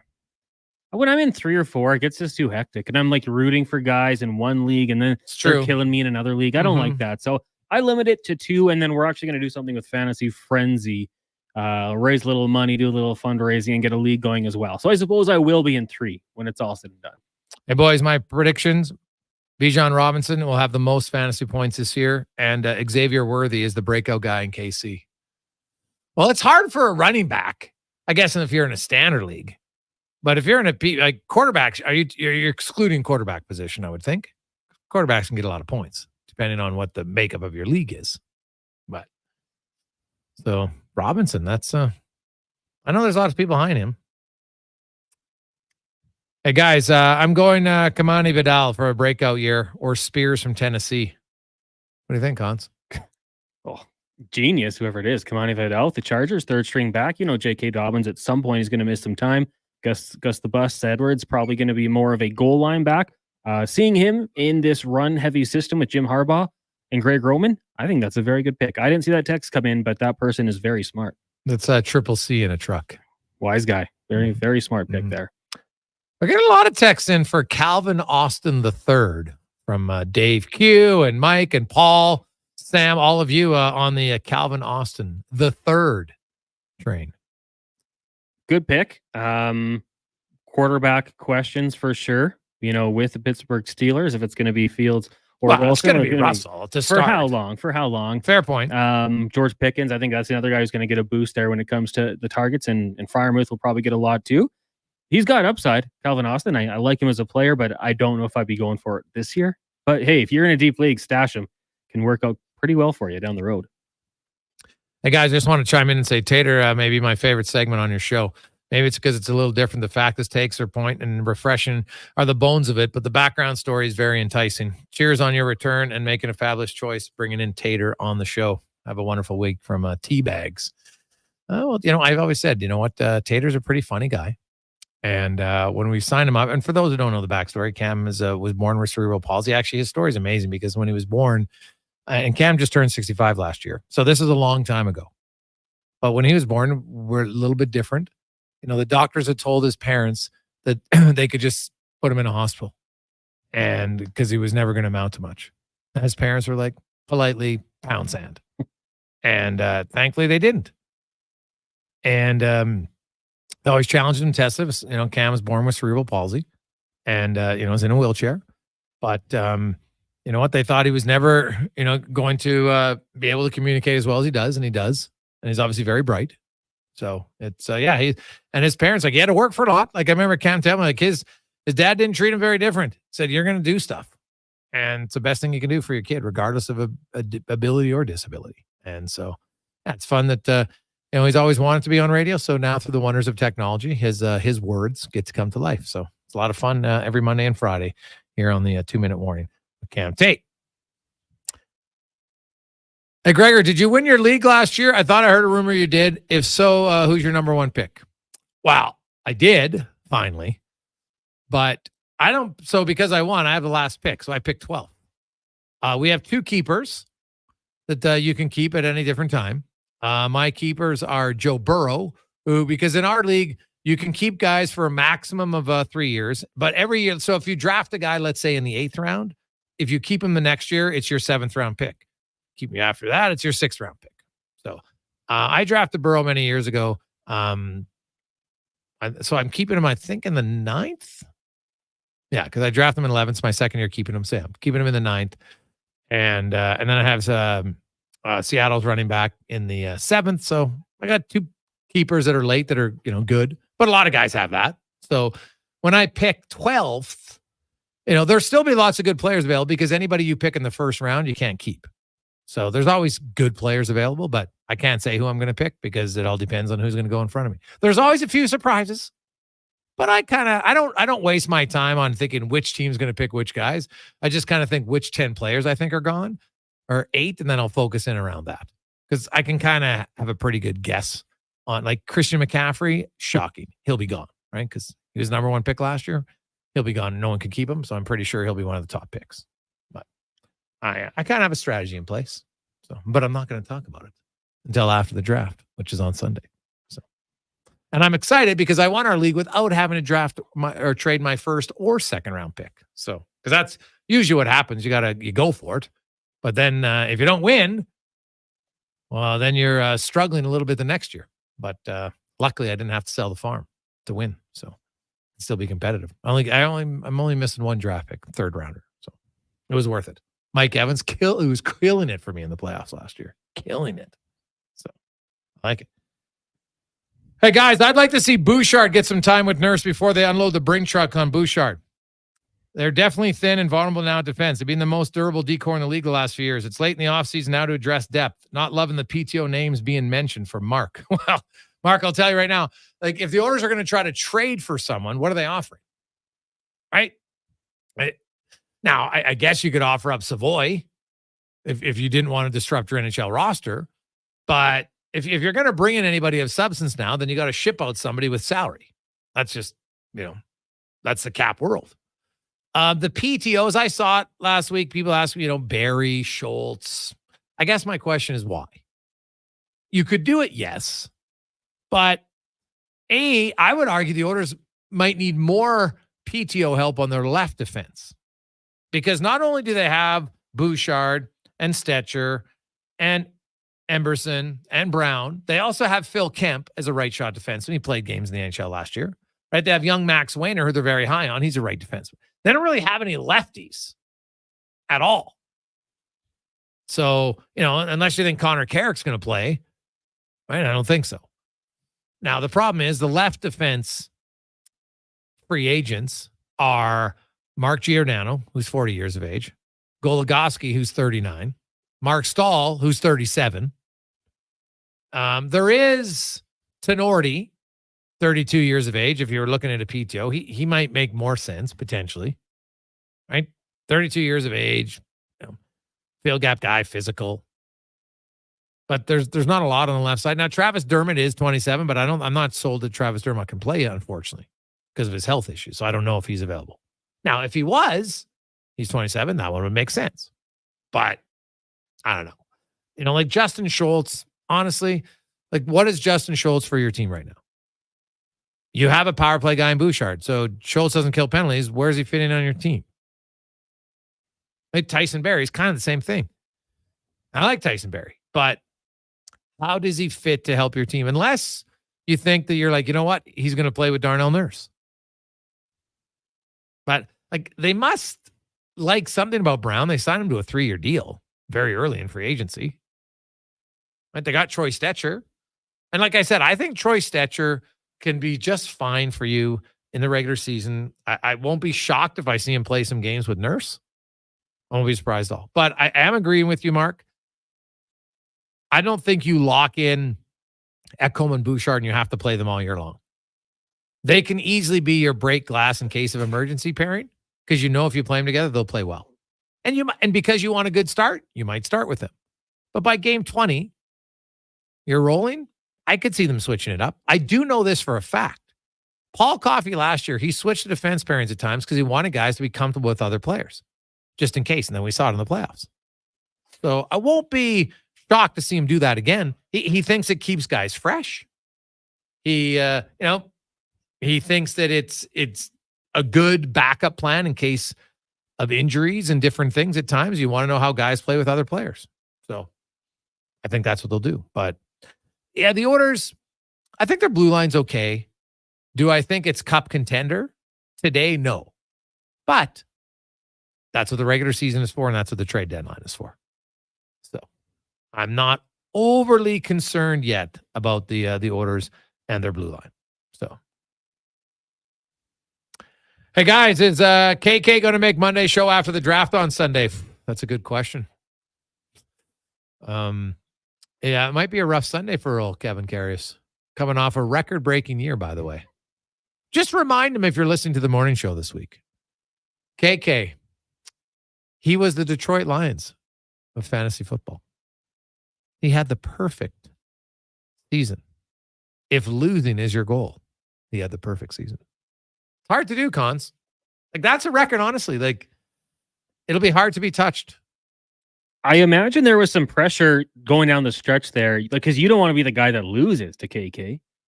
Oh, so a yeah. little extra pressure. Like, I've got to point. make sure I handle my business, take care of it. Yeah. He is lucky he's got Monday off, though, right? Long weekend. Yeah, so true. He should be able to. He should be able to not make Monday's show. You're right. That should be good.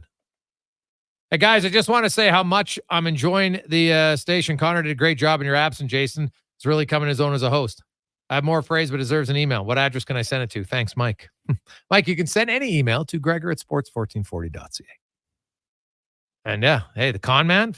Well, he does host a show every day here on the station, Fantasy Frenzy, but not a 4-hour one. So yeah, it's good. Hey, you want to build guys up so when there's opportunities, they can take over. It's great. It's what we like. Quick break when we come back. Now, is anybody surprised?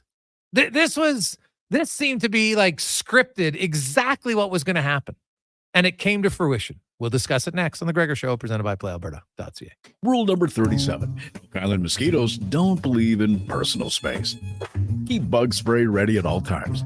Summer in Alberta has its own set of rules. And if you're looking to add a little extra fun, Play Alberta has it all. Use promo code SUMMER to snag a $50 casino bonus for casino, instant, and live dealer with your next deposit. Get ready for promotions throughout the summer to help you make the most of those sunny Alberta days. Because we all know they don't last long enough. Bonus terms and conditions apply. Gather around the radio, kiddies, for the best time of day. It's Oodle Noodle time. Listen in this week as your noodle hero battles the barbarous Bobby Burger. Now sing along. You know the word. Oodle Noodle time. Oodle Noodle time. You know what time it is now. Get up and give me your best Oodle Noodle dance. Your best time of day is Oodle Noodle time. Need a new AC, furnace, duct cleaning, or water treatment system? Save up to $2,500 on a complete system and get a 12-year parts and labor warranty with Modern Air and Water. Your Air Ease Pro dealer at modernairwater.com. You don't work for GMC, but it's kind of like you do because you pay what we pay. GMC employee pricing is on now on all 2024 GMC Sierra half tons and Hummers. Oh, but at Wolf GMC Buick, it's even better. Get GMC employee pricing on every in-stock 2024 GMC. If it's new and a 2024 and it has that beautiful GMC logo on it, then it's GMC employee priced. Pay what we pay, but only until August 26th. Get into Wolf GMC Buick now and see the over 200 GMCs in stock. Japa Machinery Group knows that XCMG may not roll off the tongue, but Japa's team will help keep your construction jobs rolling on time and on budget with heavy equipment sales and rentals. Visit japamachinery.com to find out more. Bacon or sausage and egg McMuffin? It's a delicious dilemma. But what if you didn't have to choose? The Mighty McMuffin is back with bacon and sausage. Mighty McMuffin, mighty impressive. For a limited time at participating McDonald's in Canada. I'm Rick Showers from No Bull RV. Anything that's exposed to the elements or has moving parts needs regular maintenance. And when you consider an RV, well, it falls into both categories. Lots of moving parts and sitting out all the time, which is why we hire the best RV technicians in Alberta to come work here at our new, bigger store in Leduc. Noble has giant indoor service space that can hold the biggest RVs in the world. That's right, Bob. The vast majority of our indoor space at No Bull is dedicated to service and repair. You spend the summer in the great outdoors, and we spend the winter doing scheduled maintenance, so you're ready to go next season. Sounds like a year-round thing, Rick. That's it exactly, Bob. Our techs are the most highly experienced men and women in the business. We're solving problems and creating solutions every day. Whatever your used RV needs, our service team has seen it before and knows exactly what to do. And that's No Bull. NoBullRV.ca.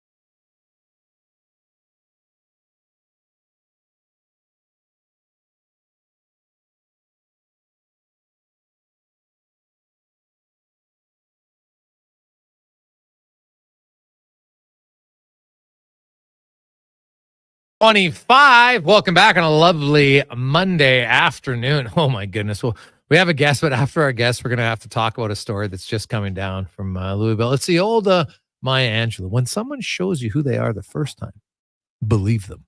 And this story makes you say, probably not that surprised.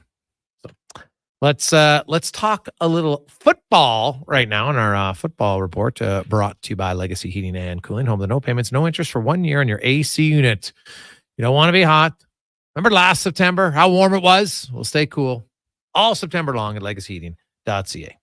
As Johan Yava joins us from WFAA ABC in Dallas, where a story that many thought was going to end this way finally happened, and CeeDee Lamb gets a 4-year extension with significant dollars, and I think well-deserved. So, Johan, was anybody really concerned this wasn't going to happen? No, I don't think so. I mean, this has been the Cowboys' MO for however long. I mean, you think back, what was it? Ezekiel Elliott in 2019. I mean, that dragged all the way until September 3rd. That whole holdout deal where Zeke was flying back and forth to Cabo, and this one got wrapped up a week earlier. You know what I mean? So maybe they're getting better at it. This is just what they do. It doesn't make any sense to me. I've said many times on our TV station here, it doesn't make any business sense. You want to be proactive about these deals. You think about the Philadelphia Eagles; they're very good about getting out in front of these big long-term extensions, and that way they end up saving more in the long run, right? Because the market just keeps going up. But the Cowboys don't do it, and I don't really understand why. Nothing's really changed since Justin Jefferson agreed to his deal back on June 3rd. And so in theory, this CD extension should have happened June 4th. You know, there's nothing to say that it shouldn't have happened because there was no one else really, waiting to reset the market. So either they just really wanted to enjoy their summer and maybe not go to training camp, but here they are. They've got to fast track it. The good news is he and Dak have been, they've done some work in the off season. They've got a great rapport. And so you figure, if you're that good of a player, you can assimilate pretty quickly back into the fold. Yeah. So when I look at the deal, 4 years at $136 million, like I'm kind of perplexed as to like what side felt like they won this by any clear mark. Like obviously when you get that much money, it's a big win for CeeDee Lamb. Don't get me wrong. But it's not like he got, I had to, as you mentioned, reset the market. Like I don't understand really the negotiating here by either side. Or was there one side that was really staunch about what they were asking for and then suddenly changed? Yeah, it doesn't really make a whole lot of sense. That's kind of, why, I don't think anyone expected him to eclipse Justin Jefferson. And maybe that was a hangup. Maybe he wanted to be the highest paid. And the Cowboys were, not interested in doing that. But I think for both parties, they probably saw, okay, slotting in second behind Jefferson, just a notch below, making CD the second highest non-paid quarterback in NFL history. That's fair. But right, it just doesn't make sense why they waited so long. I do have this, running theory, and I've got to talk to some agents to see if this is founded or not, because you think about all the great receivers, that have signed contracts over the last couple of years, and now Jamar Chase is next man up. I do wonder if there's something where agents are waiting it out to see if one of the other guys will sign first. Okay. It's kind of like cat and mouse, and one of those guys sign first, that way that they can go a notch above. And if that's the case, then, Jamar Chase stands to make a fraction more than CD. I would imagine that contract extension will get done at some point soon. At least it would only make sense to. So, that's kind of my thought process with this. I am excited for next summer when the Cowboys get to do this all over again with Micah Parsons. That should be a joy. Jonah Javad joins us. It's interesting. This is Jerry Jones at the end of the day, right? Jonah, that seems to be his MO. You've outlined it, I thought, pretty clearly. Does this fall solely on him in your eyes? I mean, it has to, right? I mean, it always goes all the way up to the top. And I understand that they've got a large front office, right? Like his son, Stephen Jones, has got a major hand in all of it. Will McClay, so the whole brass, it's a team, but yeah, at the end of it, it's always has to go back to the owner, especially one who's at the forefront of these press conferences and these deals and everything like that. So, how much Jerry's involved, on a brass tacks level versus some of the other guys in that room, I'm not quite sure. But yeah, you would think for the most valuable sports franchise on the planet that they would be a little bit better at basic economics. Like, why don't we pay this guy early so we can get best bang for our buck instead of waiting till the absolute last hour and paying the utmost? It doesn't really make sense. Like they could have done this a year ago and they would have been in better financial territory. Yeah, it makes a lot of sense. Now, looking at the rest of the roster, the battle at running back, well, how do you see this playing out this season? Oh my gosh. Do you have a fantasy football team? I feel like every person who plays fantasy football has asked me this question. And I wish I had a really good answer for you because a lot of what they do, we don't really know until week one. My hunch is we'll see a lot of Rico Dowdle between the 20s on first and second down. And you'll see a lot of Zeke Elliott around the goal line and on third downs because he's a great pass blocking running back. So it'll be a committee. I don't think the days of Zeke being that rushing champ is those days are gone. But they'll mix in Deuce Vaughn a little bit. So it's going to be kind of a gross group of backs if you're playing fantasy football. But think about their offense last year. They're one of the most pass-happy attacks now. So I'm not sure how much they really even care that they don't have a bell cow. Yeah, well, they definitely, I don't. And I was just kind of curious if you see somebody like, I don't know, for some reason, like Ezekiel Elliott, I can't envision him lasting. So I was wondering if you think with an injury there, what will transpire. But they're going to be like, they're going to win on the arm of Dak Prescott and throwing the ball, right? And then and probably incorporate their tight end. Yeah, I think we'll see a lot of. It'll be kind of similar to last year. You'll see a lot of Jake Ferguson. You'll see a lot of CD Lamb and hurry up offense.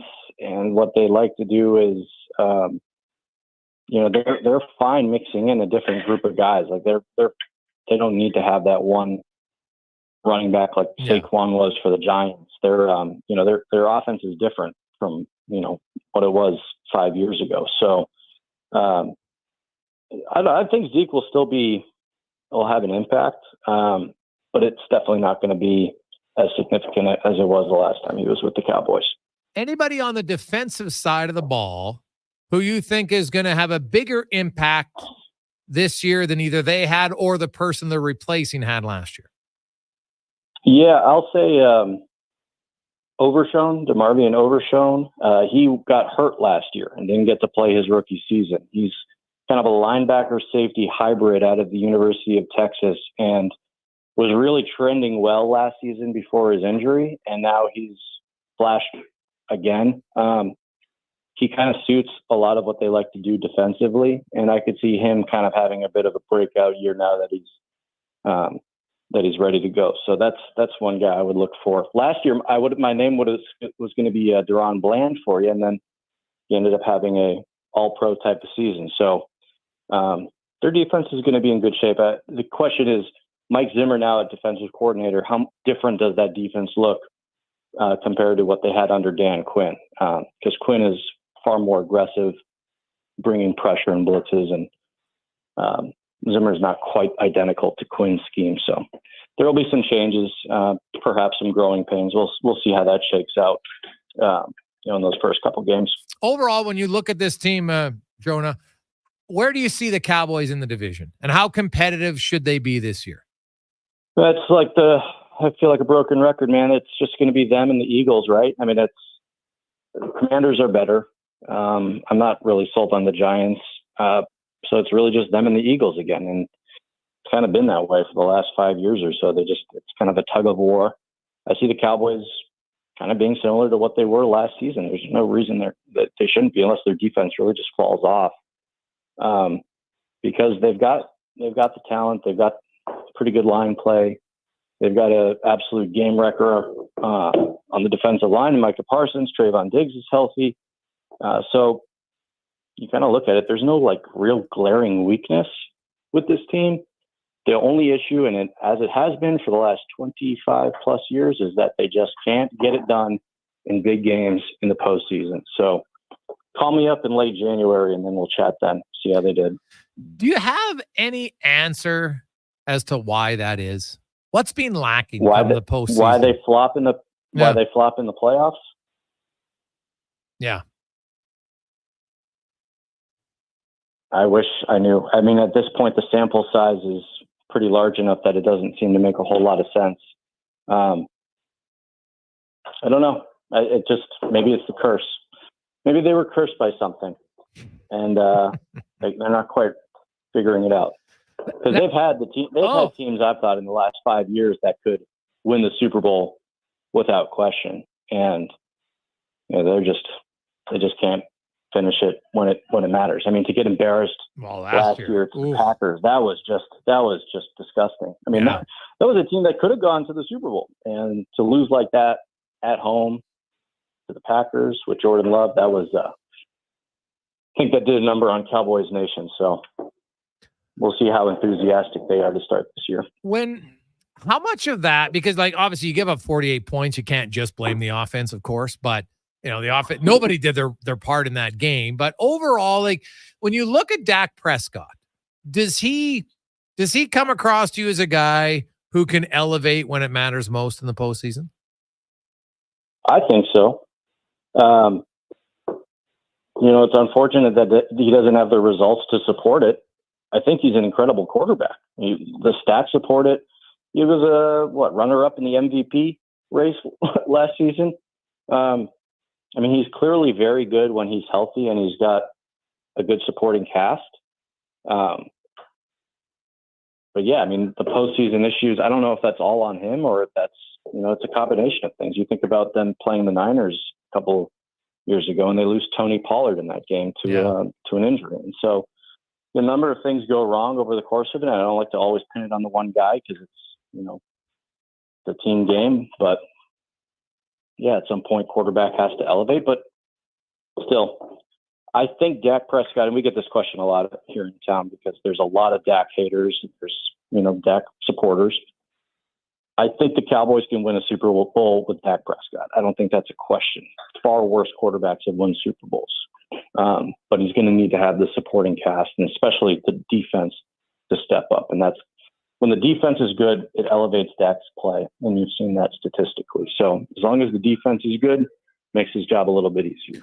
And Jonah, what about just around the NFL? It's always exciting because there's always a few surprise stories, whether it's individuals or teams. Do you have a team that's piquing your interest to see what they can do this year? That's maybe unexpected. I'm not talking KC or anybody good. Is there a middle of the road team or somebody else you think could be a surprise and break out this year? Ooh, good question. I don't want to give you somebody obvious. I will say, I think the Seahawks are going to be decent. And I'm not quite sure. I don't have a really good explanation for you. I just see some of their guys having breakout years. So that's one team I could see having a good success under a new coach.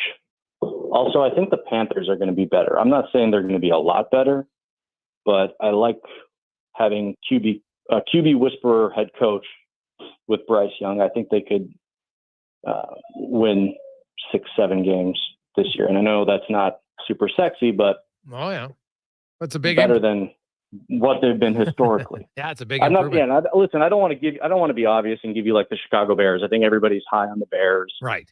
Everybody's high on the Packers after what they did last year. And so, yeah, I mean, there's always some surprise teams for sure. I could see the Jaguars kind of bouncing back as well. So yeah, it'll be fun. The Jags, I'm with you on the Jag. They're a team that, and you last year, they definitely left you wanting more. I think we were expecting them to be better. And so maybe they just were a year too early for being better. And maybe now they're that team that finally reaches that this season. So, because on paper, they got a lot of things to like.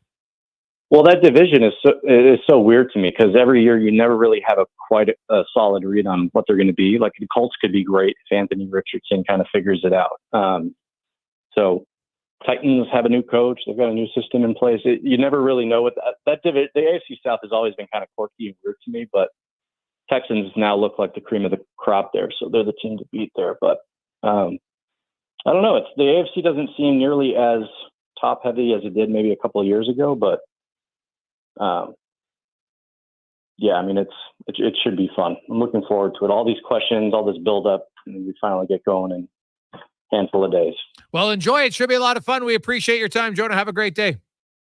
Thank you, sir. Bye-bye. There you go. That's Jonah Jabad joining us from ABC in Dallas. I love what he said right off the top. Like, it seems like it's the Cowboys' MO. They do it all the time, and it doesn't save them any money. Like, it just seems like Jerry Jones, like, you know what? I'm not going to get pushed over by the players. But then you end up screwing yourself because your guys never are not getting right near the top. All those big guys. Doesn't make any sense to me. And like what he said, he goes, like Micah Parsons, Connor Halley, should be signed to an extension as quick as possible. There's no reason to not do it. What are you waiting for? No, and I mean, Jerry Jones came out and said, 3 weeks ago, I'm not worried about it. Well, okay, you're not worried about it. We know you're going to pay him. You're going to fold and give him the contract. You hold it as long as you can, and then you pay. That's the MO.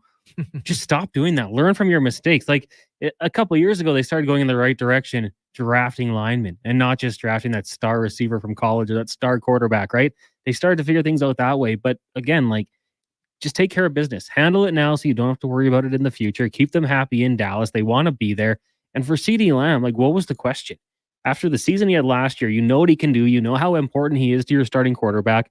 Just put the pen to paper, get the job done. And I'm glad they finally did it. Good to see the young man, CeeDee Lamb, get that money, get back out there. But you just missed your final preseason game. Valuable reps at camp that he could have been taking, he hasn't. So now he's going to be a step behind. I'm sure in the next 2 weeks he'll be ready to go. But yeah, it's very weird for the Cowboys with how they handle their business. And like Jonas said, like having the money that they do, one of the biggest franchises in the world, and they still let this continually happen. It is weird. Yeah, odd. When we come back, we have a story. It's around sports, relates to Scotty Scheffler under the maybe you shouldn't be surprised category, and lots of texts to get to on the Jason Gregor Show, presented by PlayAlberta.ca. The road lays ahead. Your potential destinations are endless. Volvo Cars Edmonton gives you choice to match. Right now, lease a new 2024 Volvo XC90 from 0% for qualifying loyal customers, or save $7,500 on all new 2024 XC60 Recharge plug-in hybrid models. All demo vehicles come with a free 10-year, 1 million kilometer warranty. No matter what you decide how to move forward, your first choice is Volvo Cars Edmonton. VolvoCarsEdmonton.com. 1205 101 Street Southwest. The Charm Offensive with Jim Jeffries. Every generation before you has also been the most progressive generation. And Jimmy Carr. I don't know how to explain this to you. I'm not that small, I'm just far away. One night, two comedy icons. September 8th, Rogers Place. Tickets available at Ticketmaster.ca. The Charm Offensive with Jim Jeffries and Jimmy Carr. Produced by Outback Presents. The job isn't done until the last load is hauled, and having a semi-trailer out of commission is not an option. Whether replacing or adding to your convoy, Edmonton Trailer has a huge inventory of new and used semi-trailers, trusted by the gravel, logging, oil field, fluids, and freight industries. Find a trailer right for you online or at one of their 3 locations. For sales, service, parts, rental, and finance, when you're in it for the long haul, Edmonton Trailer.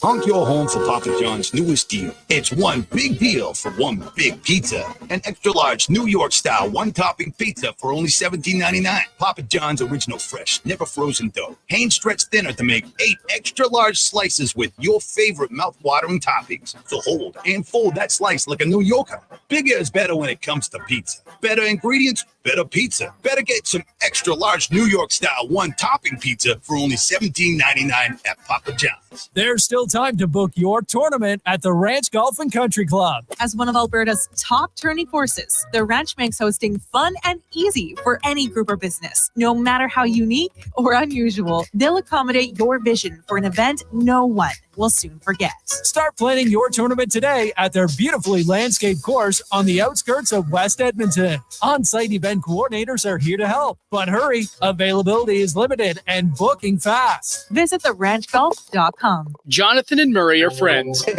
buddy. Hey, buddy. Except when they talk about which stadium is more fun in the summer. Dude, Commonwealth has Elks Fan Park. Tailgating at its finest. But it can't compare to the old ballpark in the River Valley. Riverhawks games are electric. But ask them who makes the best beef jerky in Alberta, and they'll tell you. Wilhawk Beef Jerky. It's the only thing everyone can agree on. So pick some up for your summer pregame snack.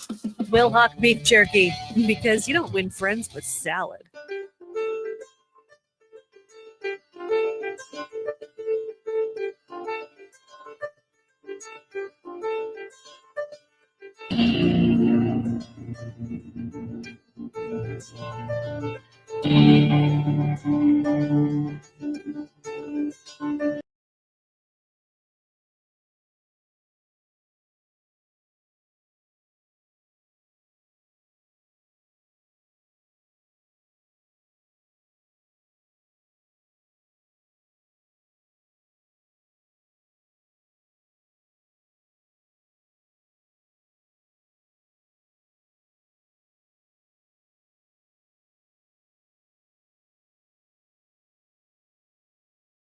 Cons was earlier this summer.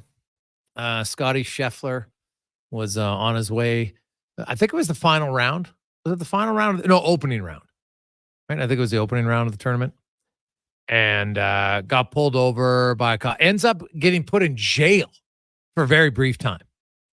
Now, that officer was disciplined for not switching on his body camera during the arrest of Scotty Scheffler. And people are like, oh, maybe he just forgot. Now, I'm no officer. But I'm like, there's certain things that just become, you have to do, right? Like you just switch it on. Well, anyway, that officer, Javar Downs, has been charged with stealing $4,000 from a criminal suspect. He is accused of taking the money from a suspect who was being booked into jail, according to the arrest citation. The suspect was arrested during a traffic stop with about $10,000 in an envelope. And Downs is accused of taking 4 of it and submitting the other $6,000 into evidence. A review of the video shows Downs taking the money, the arrest report said. So, did he accidentally forget to switch on his body case, or is he just not necessarily the most trustworthy police officer?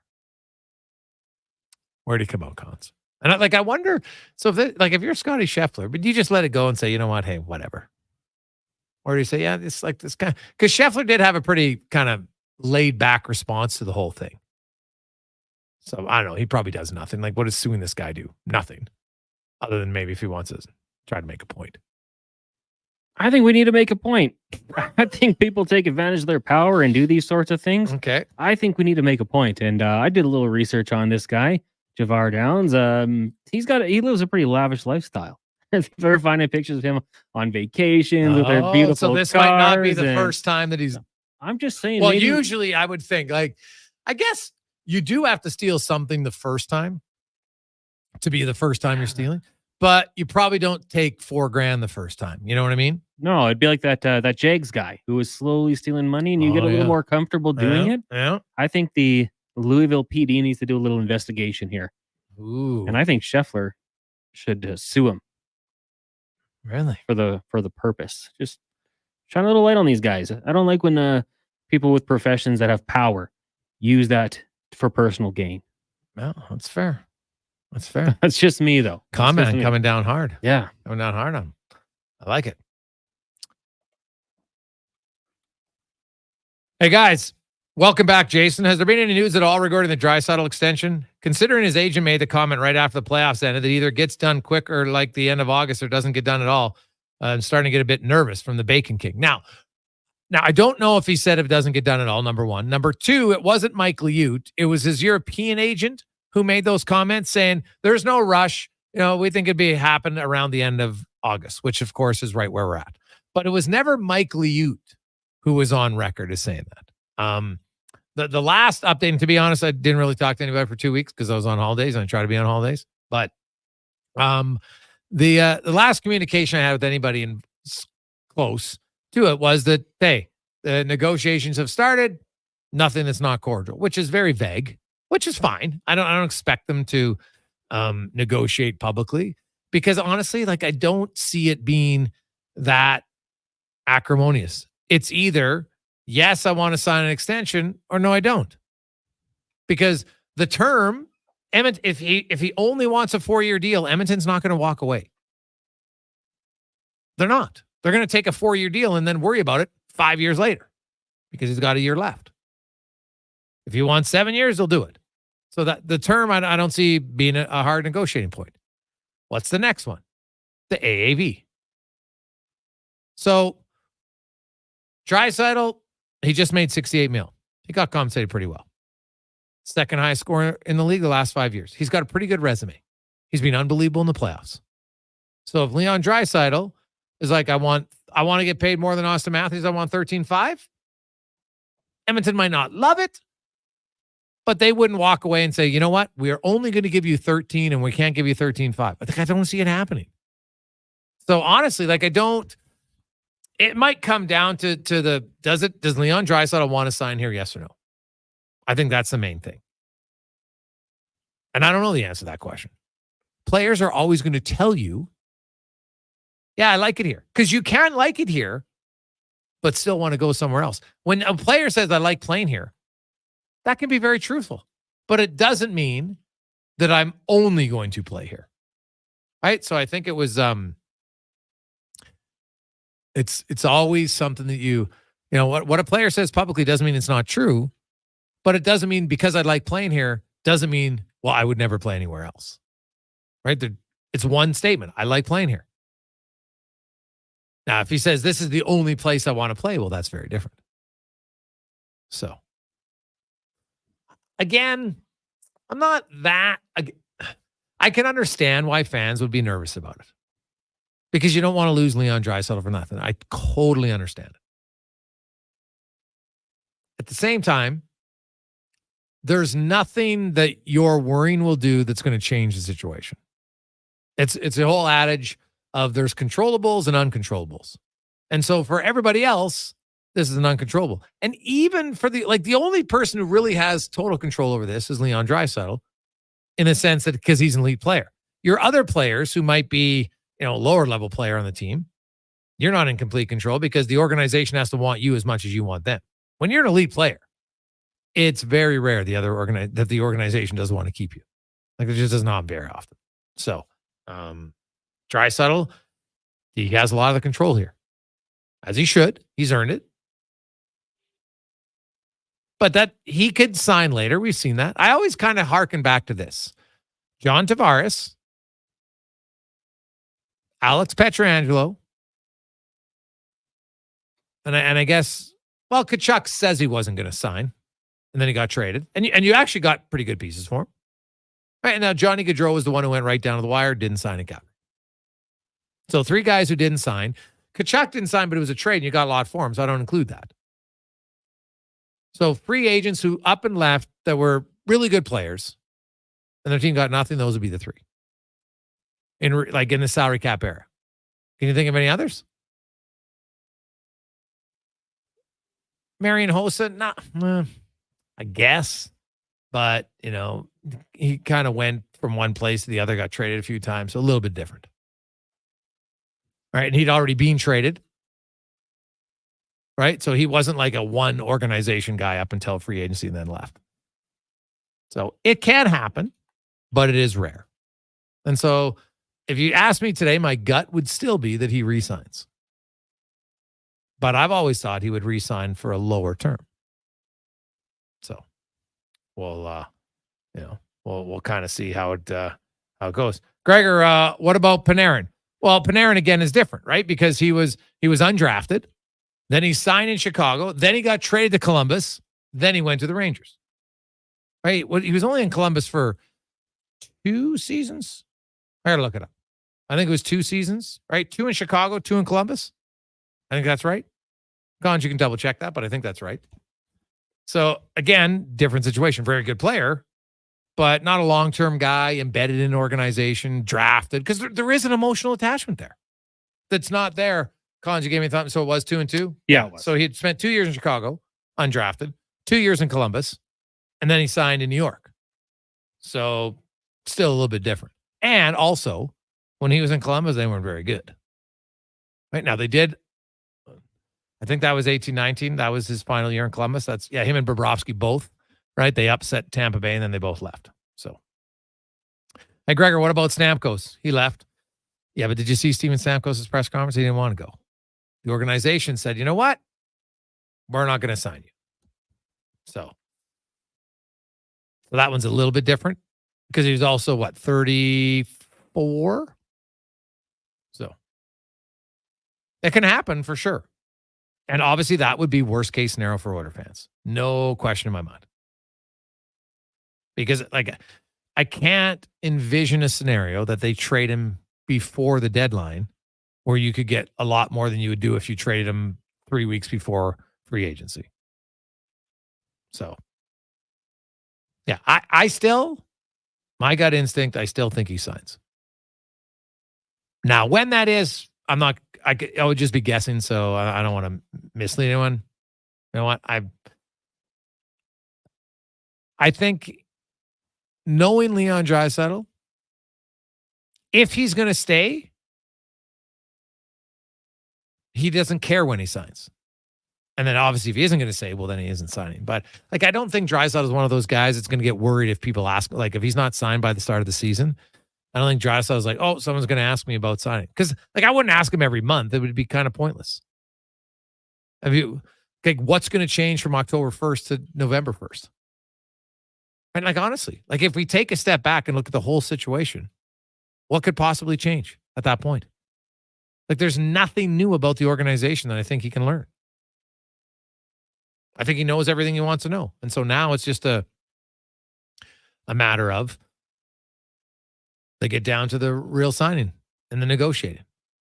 Bowman's been on the job for a month. Jackson had said from day one that they were never going to negotiate till they got hired the GM. So they have a GM. He's been on the job for a month. So they still have, 4 weeks, just under, before training camp, if they want to get the deal done. I still think it happens. But hey, I've been wrong before. I could be wrong again. 3:57. Let's get to the con man and a sports 1440 update brought to you by. Geez, I'm a rookie back on the job here. I forgot my sheets all over the place, but brought to you by Rhoda Exclusive, an exclusive membership with luxury assets such as magnificent holiday properties, a Lamborghini, Ferrari, boats, and more. Travel, drive, and relax in style. Join now at roadexclusive.com.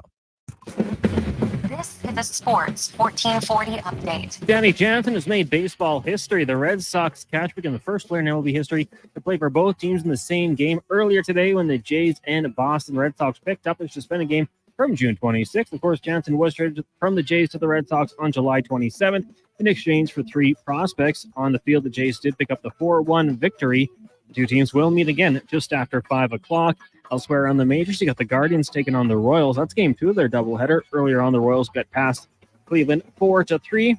You also the Mariners, Rays, Marlins, Rockies, Cards host the Padres. The Braves head to Minnesota, and the Yankees up against the Nationals. From the NFL, Dallas Cowboys star wide receiver CeeDee Lamb ending his holdout, agreeing to a 4-year, $136 million contract extension that makes him the second highest paid non-quarterback in NFL history. Also, Green Bay Packers acquiring former Titans quarterback Malik Willis in exchange for a 2025 7th-round draft pick. Tennessee selected Willis in the 3rd round of the 2022 draft out of Liberty. And in the WNBA tonight, Caitlin Clark and the Fever in Atlanta to take on the Dream. Tip off at 5:30. At 8 o'clock, the Mercury host the Liberty and the Mystics in Seattle.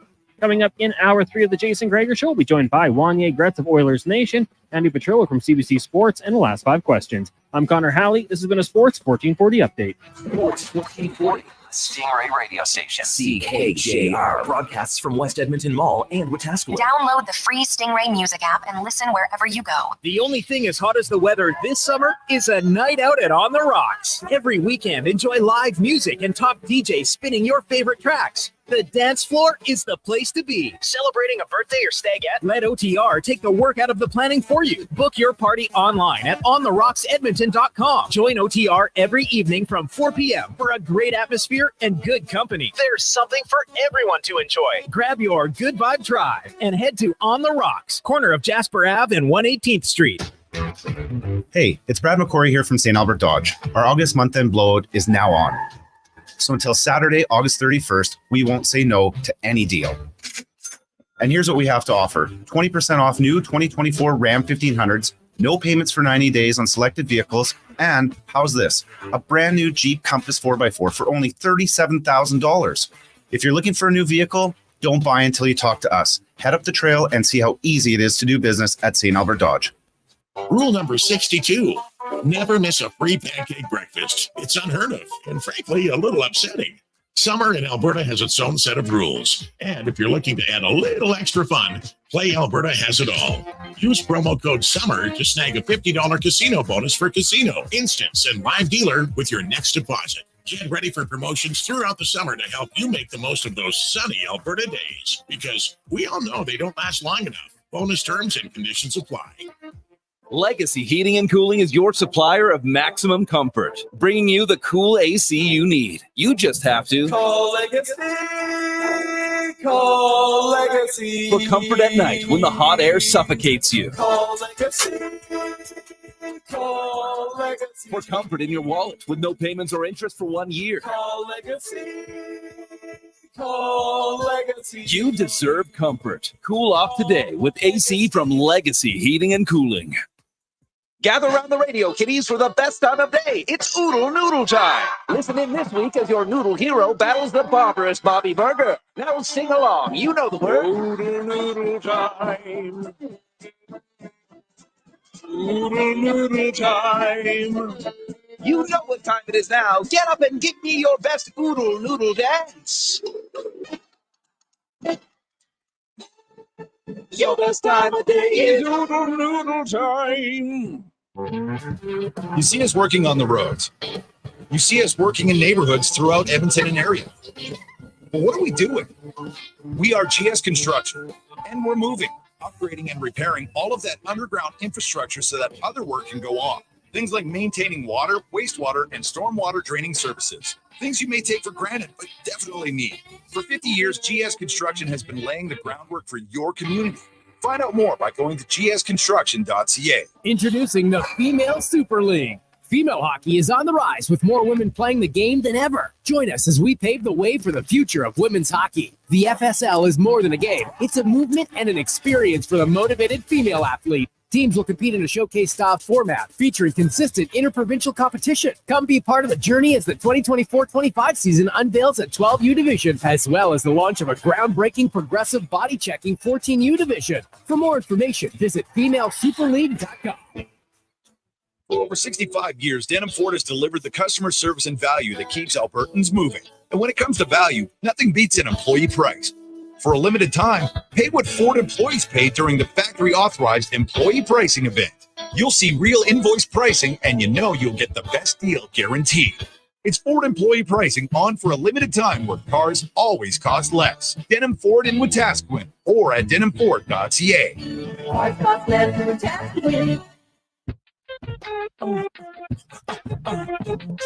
Turn the music up in the headphones.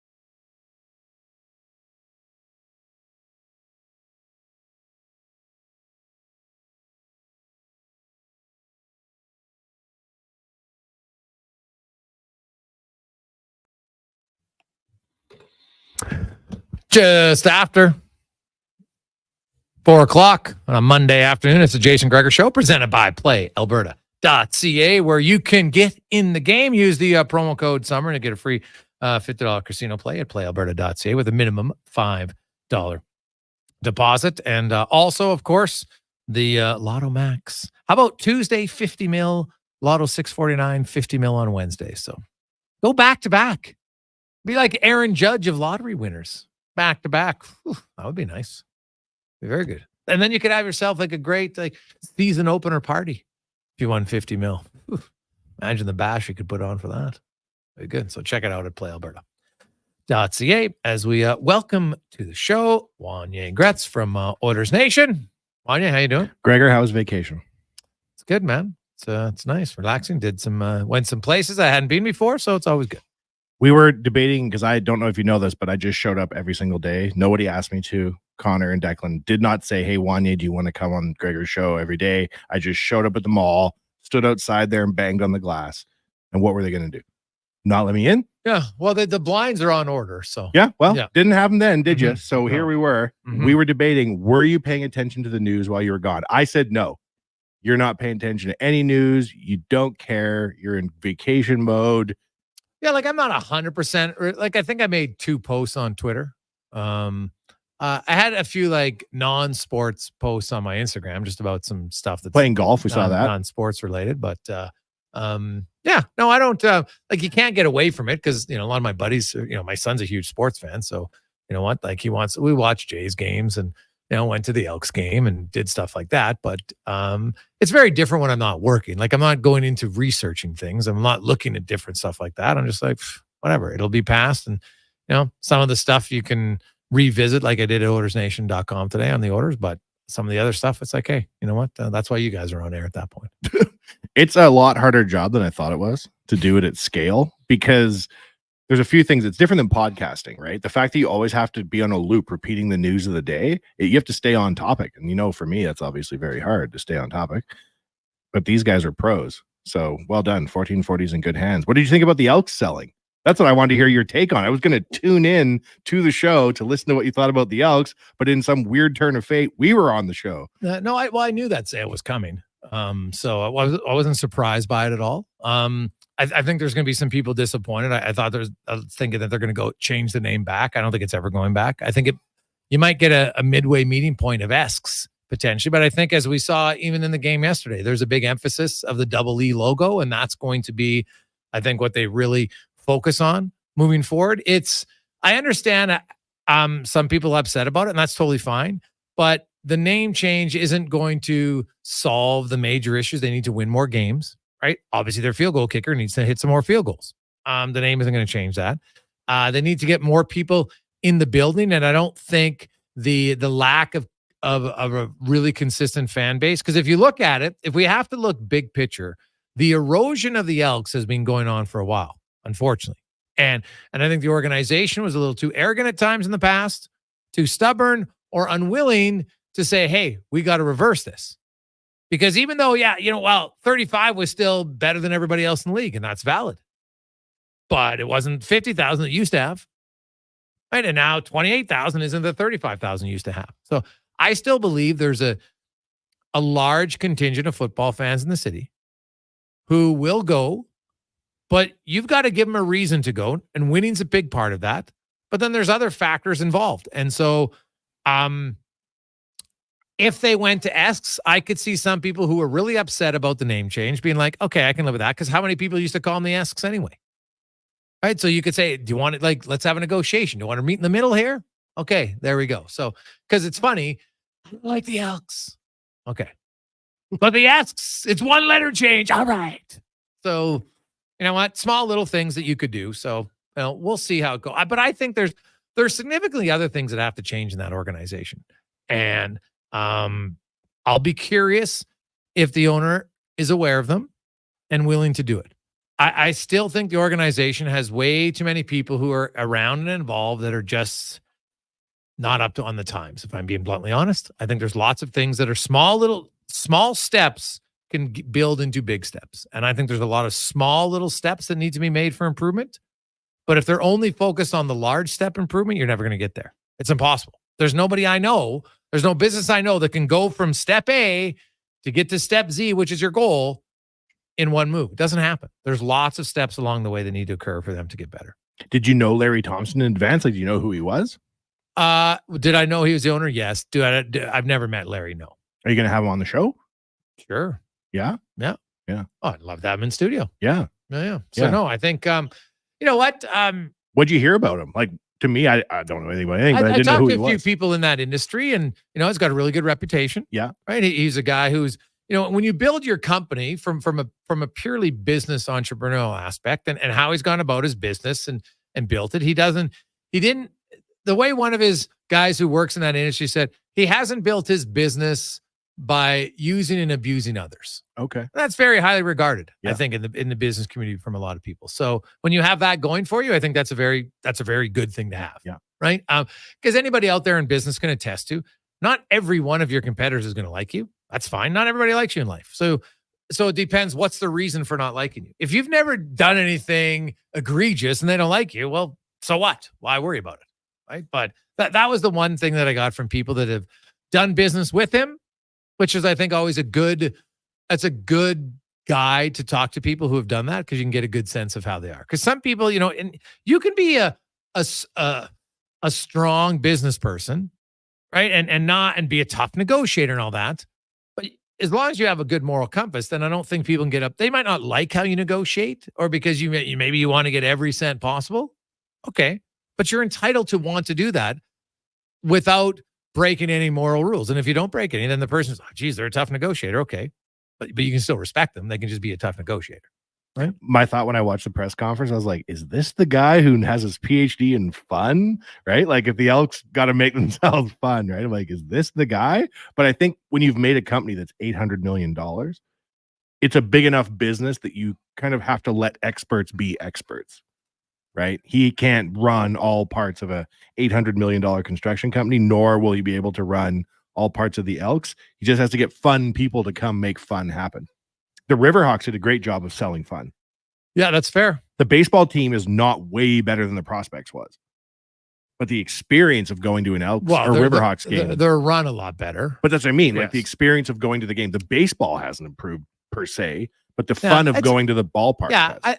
I think the skill set of the baseball is probably marginally better, but not noticeable for 99% of the fans to say, oh, geez, you know what? Like the shortstop might make, one really nice more play every 8 games. You know what I mean? But you're right. It's not like you're going from Major League Baseball and suddenly you have the WHL, for instance, right? Because there's a significant difference between junior hockey and the NHL. But that's not where you're going from the prospects of the Riverhawks. Far from it. So you're right. They've built a good community. They got trust, number one, right? Randy Gregg and his ownership group and Steve Hogle. And, they don't spare any expense to their players, right? But they make the games affordable, number one. They did small little things. Hey, fans come on the field, do other things like that bring people in. It is a fantastic facility. But even to their credit, Steve and Randy, when we've had them on, has said, hey, what are things? Well, next year for our Canada Day game, we can't have just open seating. It's too much of a cluster. So for our big game events, every seat's going to be assigned, which makes it easier. Then he's like, we got to find better ways to get more people through the concession because that's what they want. Right. Obviously, it helps them more, but it also helps the fan experience where you don't really like, geez, I got to miss an inning and a half just to line up to get a hot dog.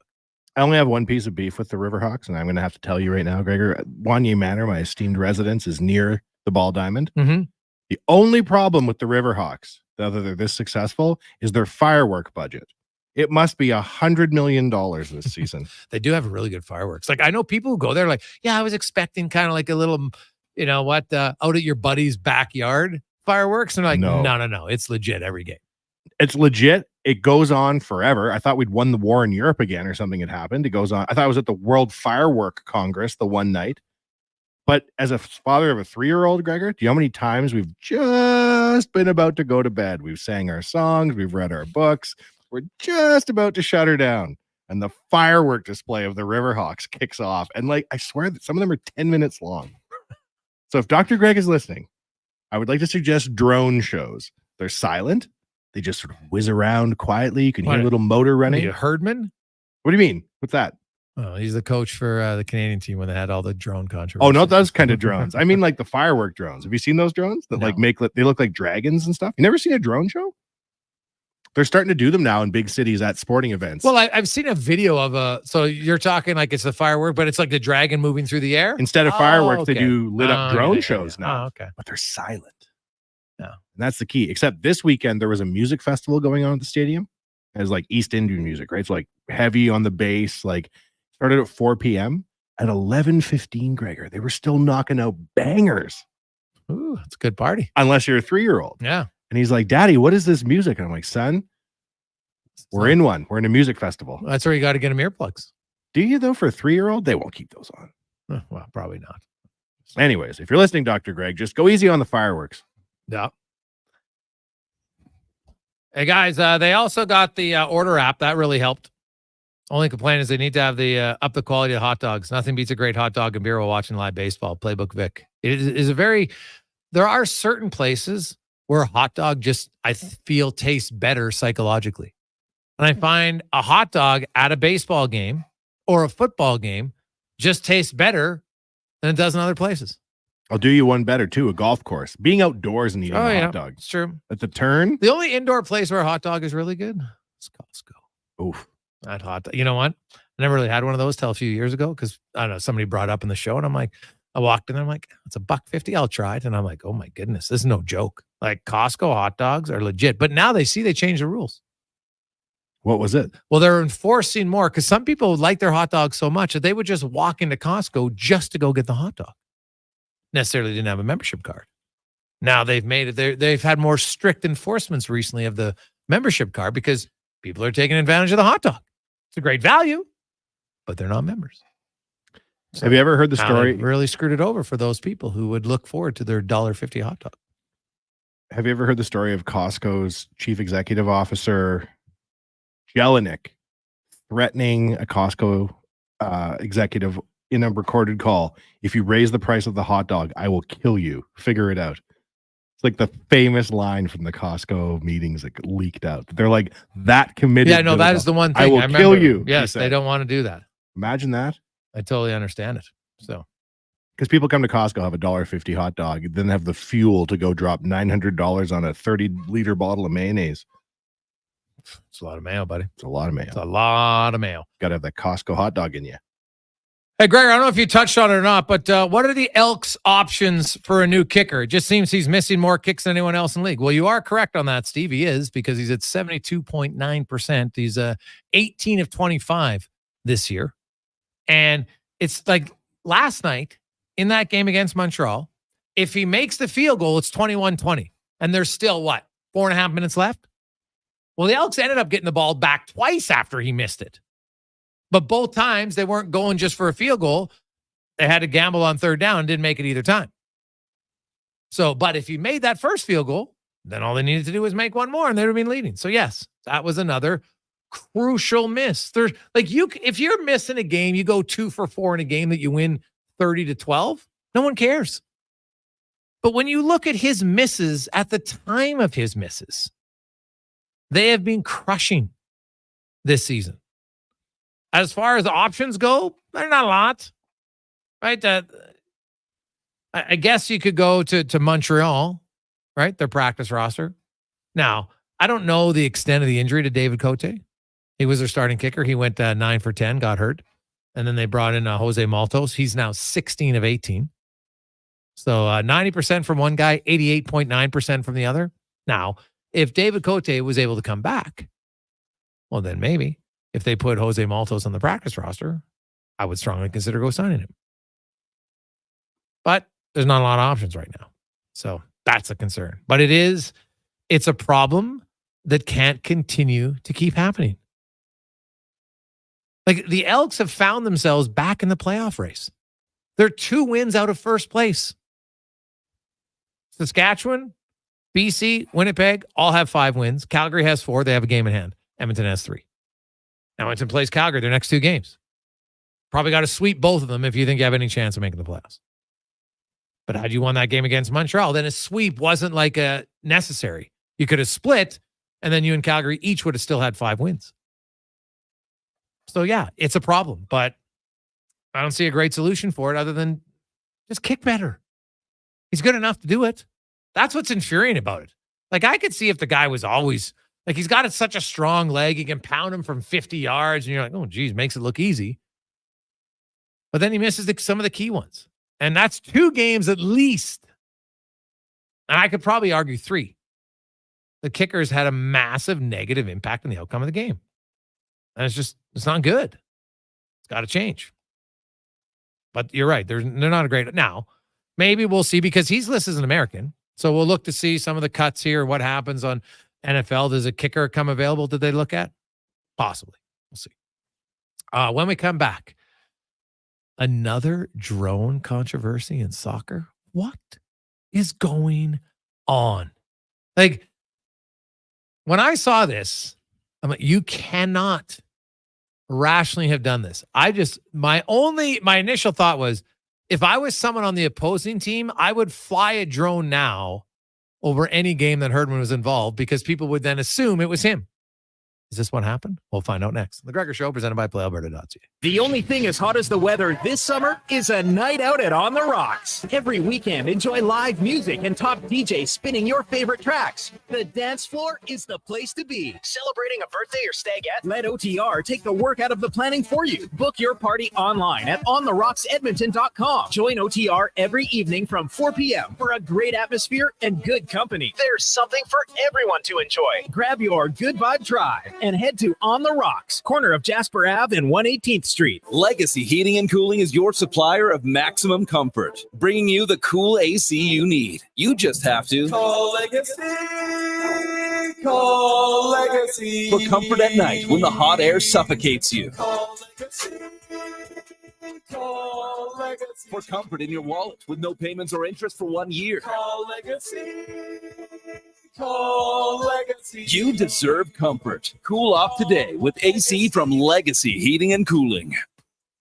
The road lays ahead. Your potential destinations are endless. Volvo Cars Edmonton gives you choice to match. Right now, lease a new 2024 Volvo XC90 from 0% for qualifying loyal customers, or save $7,500 on all new 2024 XC60 Recharge plug-in hybrid models. All demo vehicles come with a free 10-year, 1 million kilometer warranty. No matter what you decide how to move forward, your first choice is Volvo Cars Edmonton. VolvoCarsEdmonton.com. 1205 101 Street Southwest.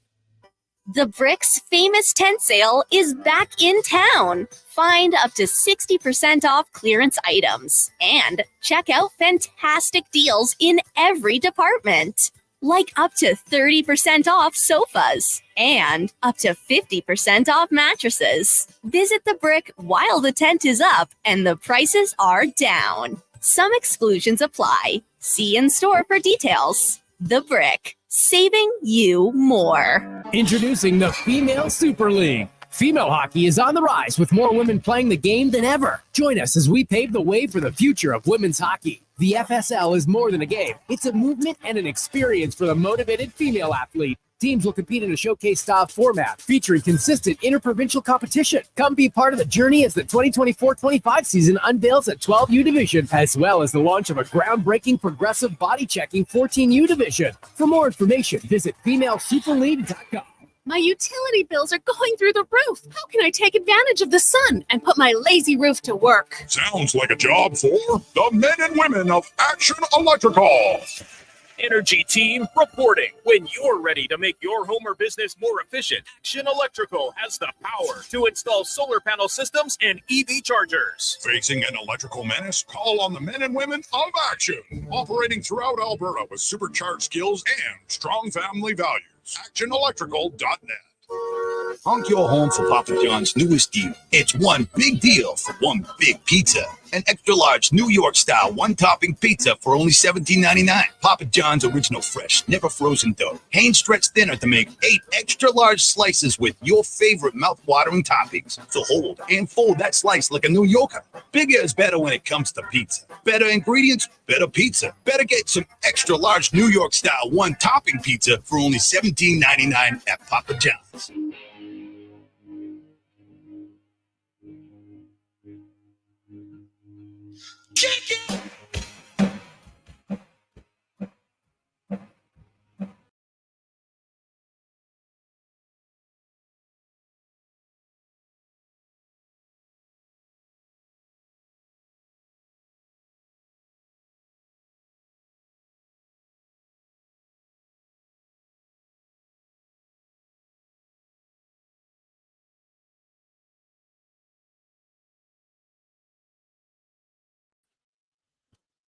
.424, welcome back.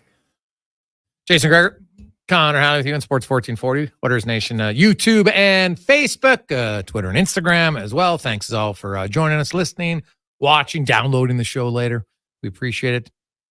It's always brought to you by PlayAlberta.ca. As her and I haven't spoken in a while. I know she was on the show last week, but due to the Olympics and my holidays, we catch up with Andy Petrillo for the first time. Andy, welcome back to the show. How you doing?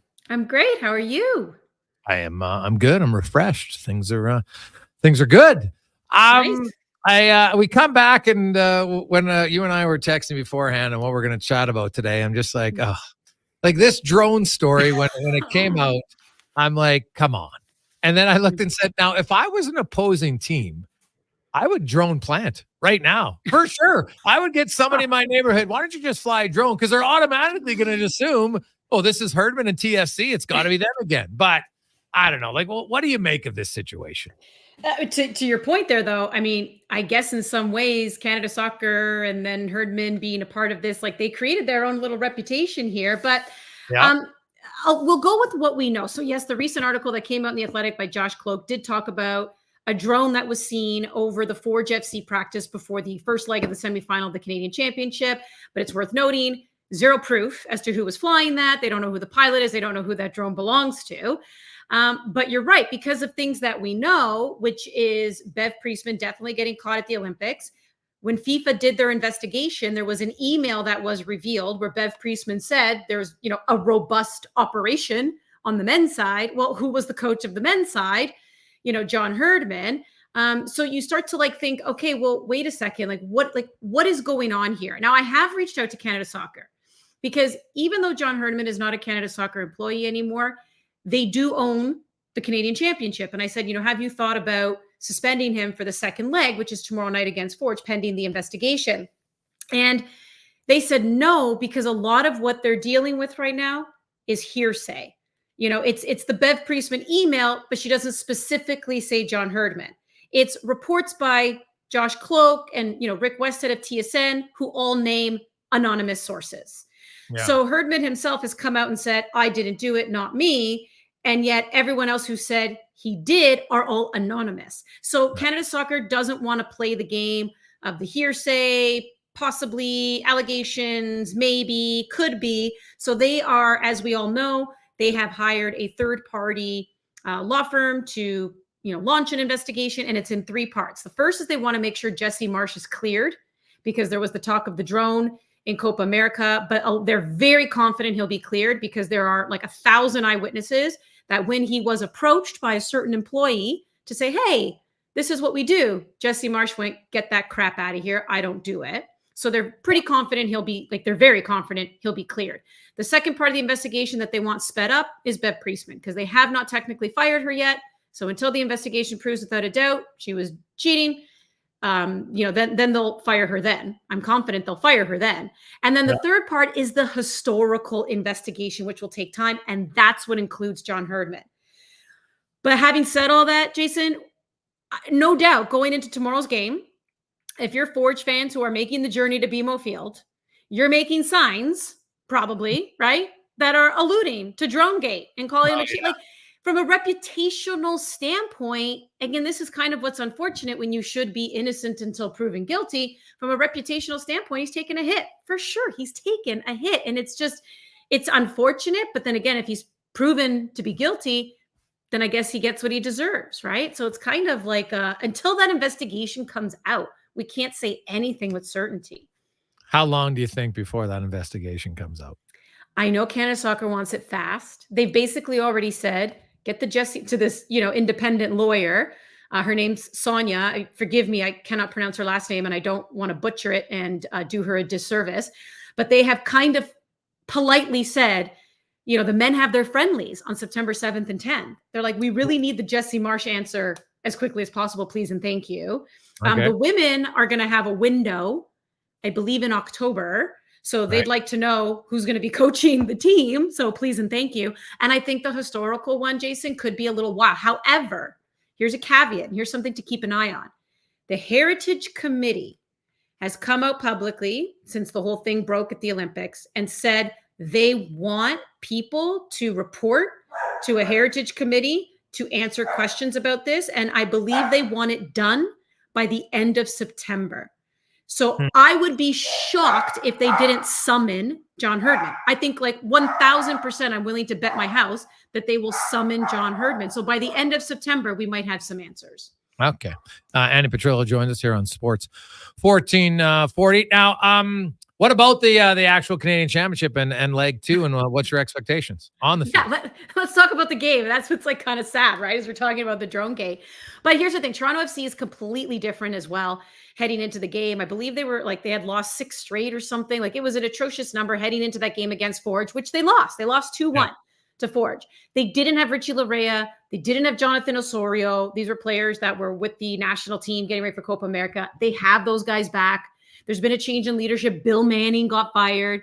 So there seems to be a little bit of a cultural shift in the background. Really, the dark cloud is what's kind of hanging over John Herdman's head. But the team, is feels better with the reinforcements that they've gotten as far as even Oso and Richie being back.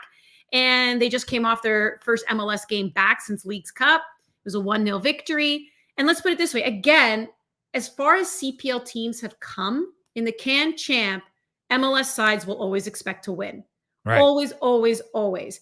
But if you're Forge, you're feeling pretty good. You've made leaps and bounds in the standings in the CPL. You're coming off a draw. Everything's kind of been status quo for Forge. They're consistent. They're getting it done. And of course, even though Toronto snuck in that road goal, at the death, which probably shouldn't have counted. When you look at the tape, it looks like Forge player was fouled and Toronto FC was gifted that goal, but road goals matter, aggregate, like it matters, right? Still in the Can Champ. But I think, you know, if you're Forge, you're probably thinking a draw gets us through, like even a 0-0 draw, like nobody has to score. Not that you ever want to go in a game thinking that way, but I still think Forge has a bit of the upper hand here, but it's never easy taking on an MLS side, and you're doing so at BMO Field. So it'll be a bit of a hostile crowd for sure against the CPL side. A few other things. The NWSL announced terms for their new CBA. Big ones. There's no draft. Yeah. And free agency for all players. What do you make of this? Well, I want to preface everything by saying I'm a skeptic at heart. So I'm never like, yay, I'm so excited for everything. I'm always like, wait a second, what could possibly go wrong? So take that with a grain of salt. I will say that the raising of the minimum salary, which by 2030, they're going to go from about 50,000 to just over 80,000. Fantastic. I'm always happy when I hear people are making more money. Why not? And I also know that the NWSL has done this because there is a lot of competition out there right now, Jason, in the women's game. Like the women's USL just launched last week. That's another professional league in the USA. We know that the Canadian domestic league is going to launch next year. Where Diana Matheson has made it perfectly clear that the minimum salary will be 50,000, which is very competitive in the women's game right now. So that could attract players. And then, of course, you just see Europe on the up and up. So there's no doubt in my mind that the players, because they just signed a new CBA not that long ago, but they've extended this one because they're going around going, we better make things far more attractive when it comes to our league, or we're going to start losing talent and we're going to start losing players. So when you talk about a minimum salary of 80,000, majority of your players making 6 digits, wonderful news. Now, where it kind of gets interesting, again, where they're differentiating themselves is free agency for all, guaranteed contracts, and players can't be traded without their consent. And So everybody has a no trade, essentially. Right. And I guess where the skeptic in me comes out is obviously coming from the hockey world, right? And I'm not saying that no trades don't exist elsewhere, but coming from the hockey world, I've seen firsthand when teams are like in dire straits and they need to trade players because they need draft picks, or they just need to do something to help themselves turn around. And when a player has had a no trade and exercises that, I also see how detrimental that is to a team that's trying to get better. Yeah. So now if you have a player that's like, nah, I'm not leaving, it's like, oh no, right? Like it's detrimental to the team. That fan base is going to, get hooped into it. The draft is a fascinating one to me because I do think in the world of soccer, drafts are kind of like meh, like they don't really happen in Europe either. But again, in North America, we love the word parity. So again, if you're a really crappy team that now has a high pick to help make your team better, well, now that no longer exists for you. So I guess what my concern a little bit is that if a player, needs to be traded for whatever reason and doesn't, what would that do to the culture of a room? And then also, if you can't really make moves, or if players can decide all the powers in their hands of where they go, are we just going to see 4 or 5 teams rise above the rest and the other ones are just, going to flop to the bottom? And then it just becomes no fun because every single year, it's probably going to be the same 4 or 5 teams who are going to be, attracting the players and getting it done. And so that's where I'm always like, let me see this play out. But I'm a little skeptical on those things for sure. Yeah, it's to me, the theory, I understand it, the practicality behind a lot of it. Like if every player has the ability to never be traded, like guess what? Not everybody in an office, not everybody works together and sings Kumbaya and it's always great. There are people who are distractions. And if you're just like, no, I can't get traded. Well, now that person, what do you have to just wait out their contract and not sign them, I guess? So I guess everybody's a free agent at any point once their contract expires. So I guess to me, I would counter and say, okay, there's no trades. However, there's going to be a limit on like a max term of like 2 or 3 years. That's the only way to do it. I don't think you can have 7 or 5 year long contracts and no trades for every player in the league. I just don't see how that's going to fly. Well, you're right. And I guess that would be the first thing. Like if you're an owner, you're going, okay, well, I'm going to sign you to a 1-year deal. Yeah. I'm going to sign you to a 2-year deal. Like that's what's going to happen because let's see how things work out. Right. So you see that already being a consequence. Right. So sometimes like you're right. In theory, you're like, this is fantastic. And in many ways, it is, because I think, like, at least for me, I can speak personally, I don't like it when power is too much in one hand over the other. I like when there's a nice balance. Sure. But when you start to see a bit of a tipping scale, like, to me, again, I always think of the fans. So first of all, the fans love excitement. And what do fans love? I mean, my goodness, for crying out loud, there's a reason why, free agent frenzy and also trade deadline day. There's a reason why these things are huge in North America, in particular in Canada, because we love to see player movement. That's exciting. I mean, the draft, again, in the world of soccer is a little bit different. That's why I think a lot of people will not miss that as much. But I do believe, like, if there's not a lot of trades happening or, like big signings or anything like that, you kind of also lose a little bit of interest because, yeah, like, I don't know. The excitement part of it kind of worries me a little bit. But again, like I said, there is a lot of competition now in the women's game. People have figured out that broadcasters and sponsors want in on the women's game. So now there's competition, push and pull. So the NWSL is like, we've got to draw our line in the sand. We got to put our stake in there because we need people to come to us, not go elsewhere. So they're making it as attractive as possible for the player. Oh, that's we'll see how it goes. It'll be interesting. No question about it. But and I'm sure other leagues will at least the Players Association will monitor closely. I think some of the other leagues, like, you're never in the pro established leagues, the rules they have now in place, it would be really hard to have something that drastic where suddenly no trades are allowed by anybody.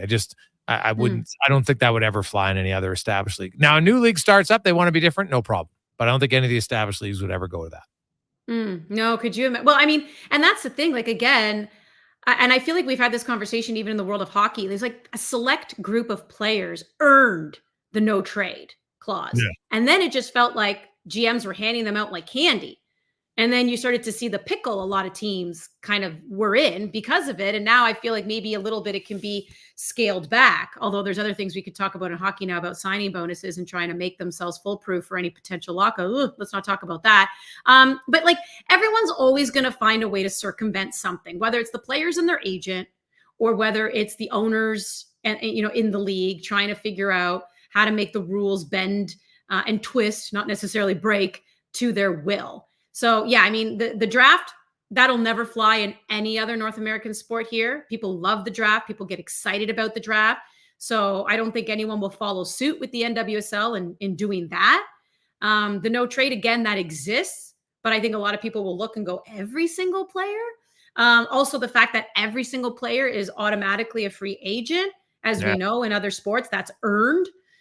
So it's all like, I don't know if anyone will be following suit. But in the women's game in particular, like in the women's soccer game in particular, I do think that this is pretty enticing. Like, if you're a European player, you might be like, well, maybe I don't want to stay in Spain. Maybe I actually do want to go to America and play because the salary is better and you have a little bit more power in your hands. So I think the NWSL from that standpoint, but to your point, in about 5 years, we'll see how this actually really starts to look. Maybe genius. It may look like too much power is on one side. So let's see it play out and see how it turns out. Andy, always good to catch up with you. Enjoy leg 2. And I'm very curious to see when this hearing and investigation comes down for Canada Soccer. I'm in 100% agreement. The sooner, the better. Yeah, for sure.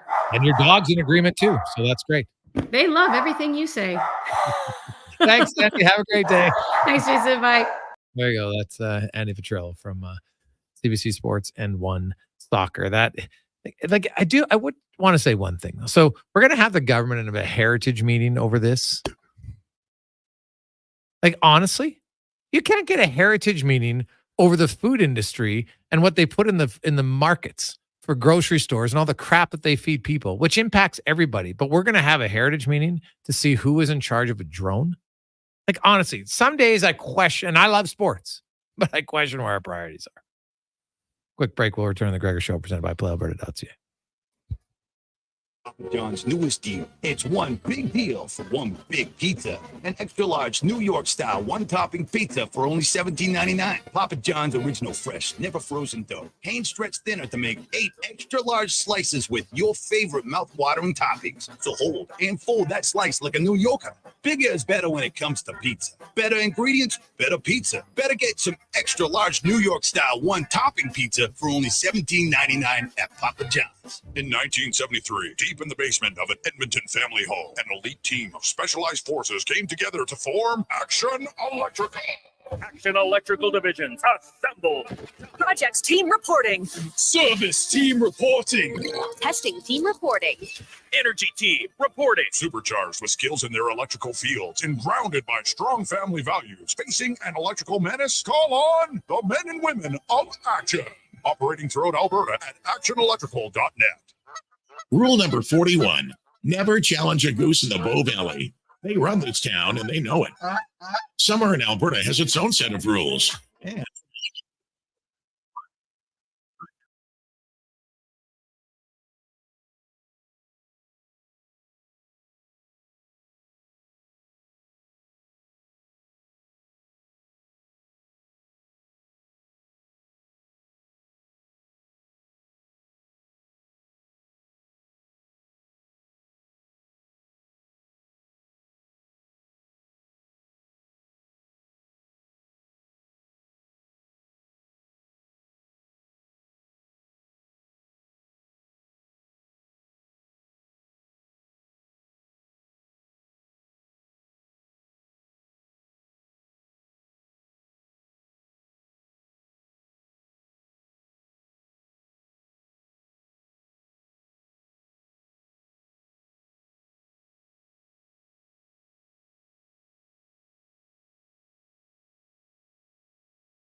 Or 44 Monday afternoon. Welcome back. Jason Gregor Show on Sports 1440, Oilers Nation YouTube and Facebook, is always presented by our title sponsor, PlayAlberta.ca, where you can get in the game. Hey, plan ahead, 50 mil up for grabs. Lotto Max tomorrow. PlayAlberta.ca. Jason Gregor along with Connor Halley, Wanye, Gretz. What's up, big man?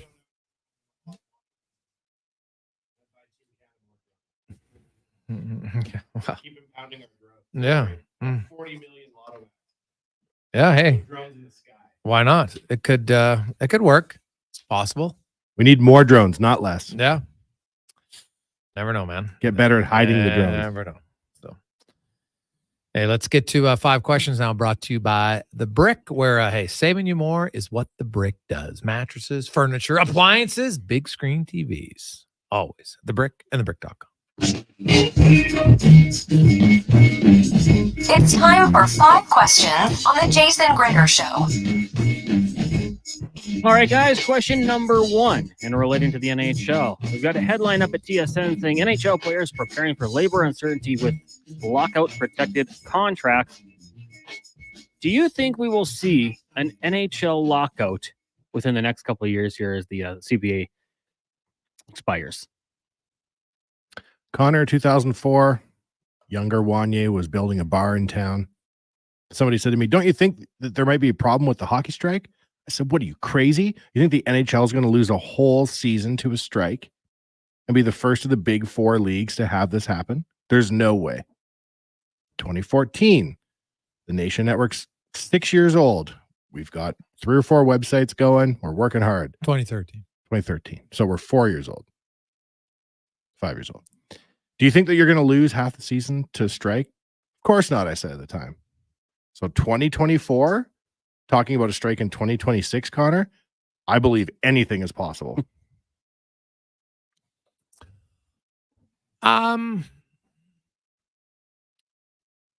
You're right. Anything is possible. My concern would be why. They're making more revenue. The cap is going up. Escrow's done now. You know, like you can have options on what you want, and both sides are always looking for something else. But would either side at this stage, what's the motivation? Like when it was a season-long one, putting in a salary cap was a pretty massive change, right? Now, again, in 13, there wasn't a lot at that point, but they still did it because it's the NHL and it's Bettman. So I'll just say this, with Bettman at the helm, I don't rule it out because he doesn't seem leery of it. Sadly, in one sense, the NHL has never really been punished because of this, right? The cost of their franchise continue to skyrocket. The salary cap continues to go up. Right? Like I can see things that players would say, we don't get no money from expansion. We think expansion is coming. We want some money from that. So I could see where they'd negotiate over things, but I have zero empathy and zero time for either side. When you consider how much money they're making to play a game, and you could say maybe they could make more, sure, or they could make less. I don't know. The thought just makes me infuriated to think that either side would be that greedy. I'm like, figure it out, both of you. You weren't on the radio for the 04 strike, were you? Of course I was. You were? Yes. What did you talk about for the whole year? Well, we talked hockey for probably that was the first time it ever happened for a lot of people. So, it was like an update every time. But we talked a lot of NFL and basketball and stories and, other sports. I was never just a hockey show. That's why I was lucky because I grew up listening to John Short. And then when I started my show, it was never just one sport. And so that probably saved us. But yeah, there was times when, it wasn't fun, but it wasn't awful either. Like I was talking sports and there's lots of sports to talk about. How far into your radio career were you in 04? Oh, that was only like 3 years. I think I'd been hosting my show for a year. So yeah, probably. But you know what? It was good. It was a good learning experience at that time. You learn to never rely on just one topic. I remember as a bar owner, they came to us, the Roadrunners, and they'll go, everybody who goes to Oilers games will go to Roadrunners games. And even though I was a little kid, I was like, there's no way that that's going to happen. And then lo and behold. No, not everybody. The people did it. I don't think as you look back on it, like the Oilers have never been the best. Like the old Kings do a much better job. The Oilers are the Oilers, but I don't know if they've necessarily been the best at marketing some of their things, right? Like people go because it's hockey and they love it.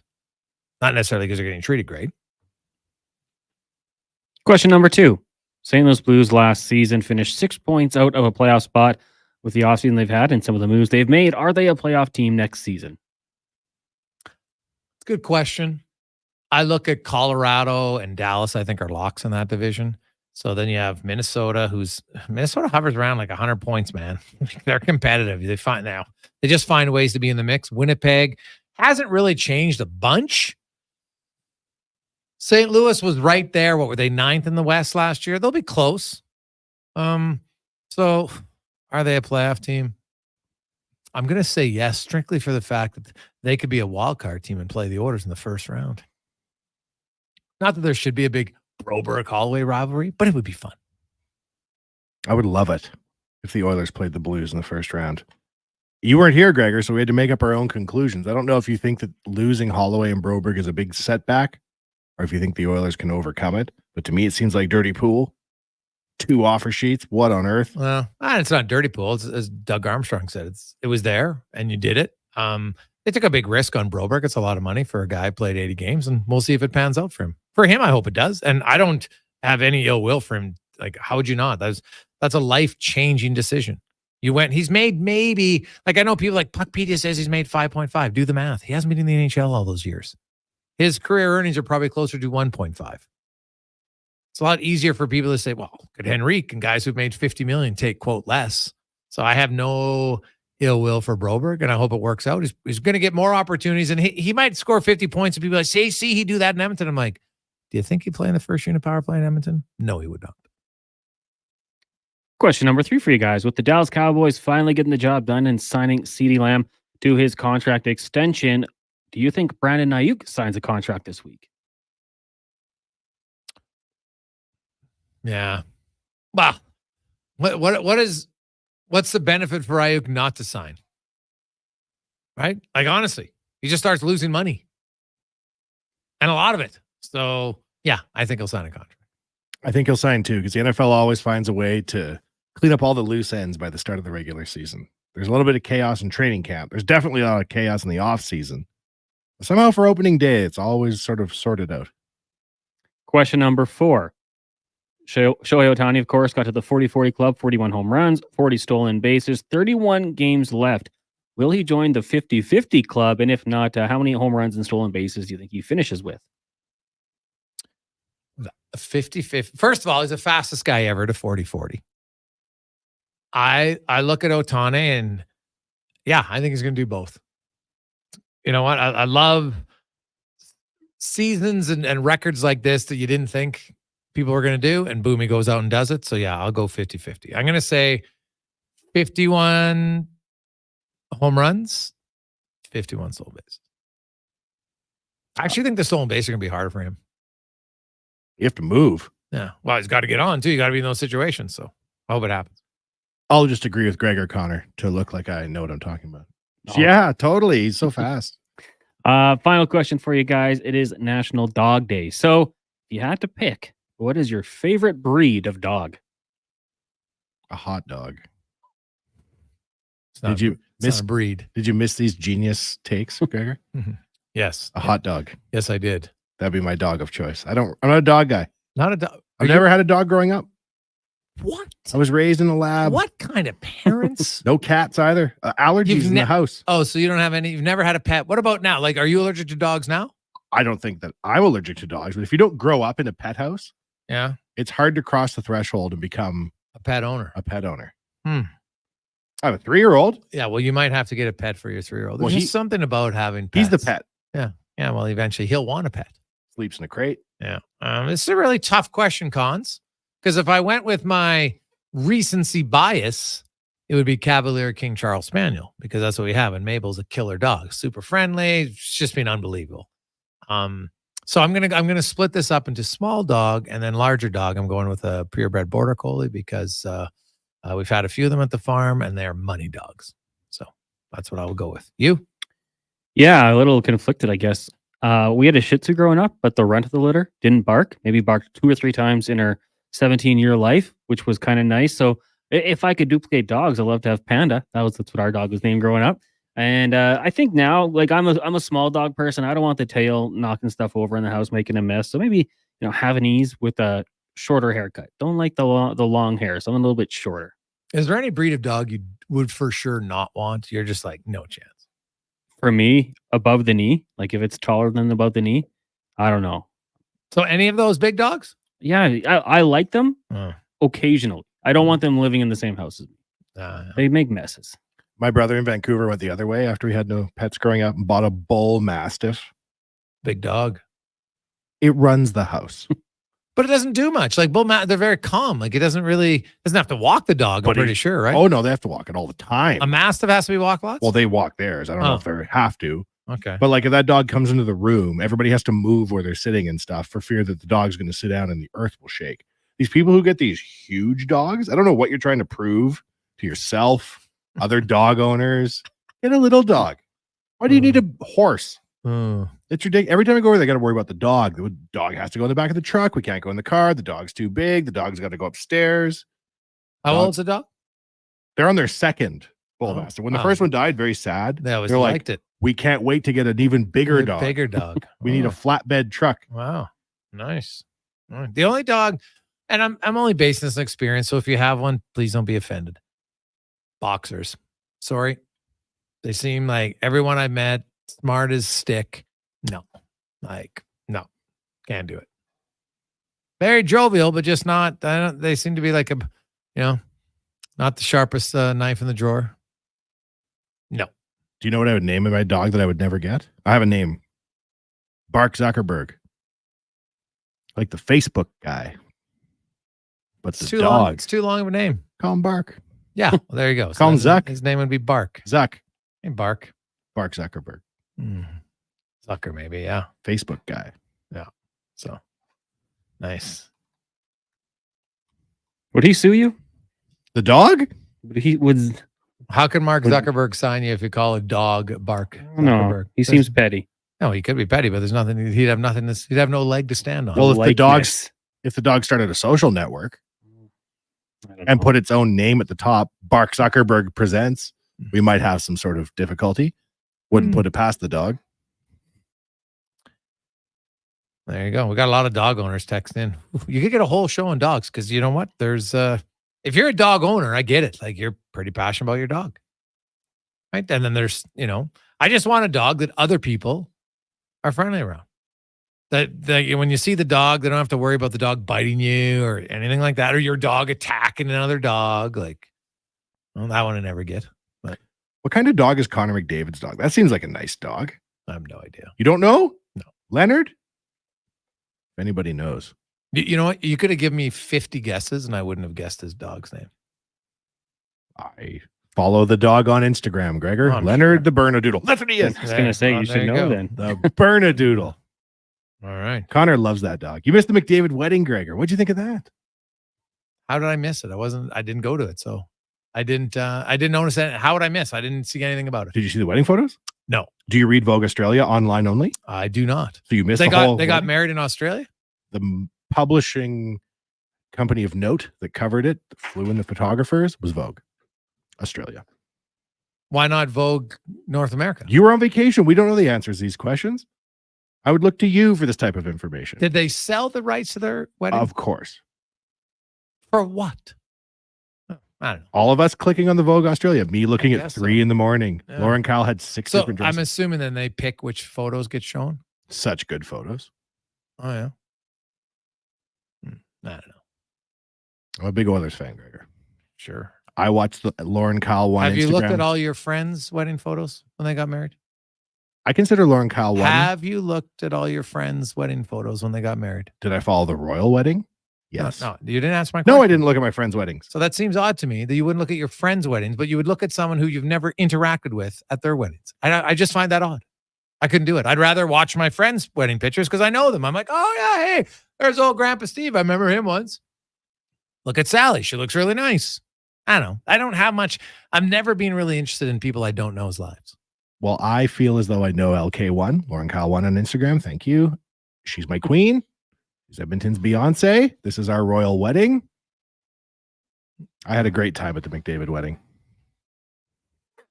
53 photos on Vogue Australia. That's all I need. 53. Connor looks like a trillionaire. He's so well put together in these photos.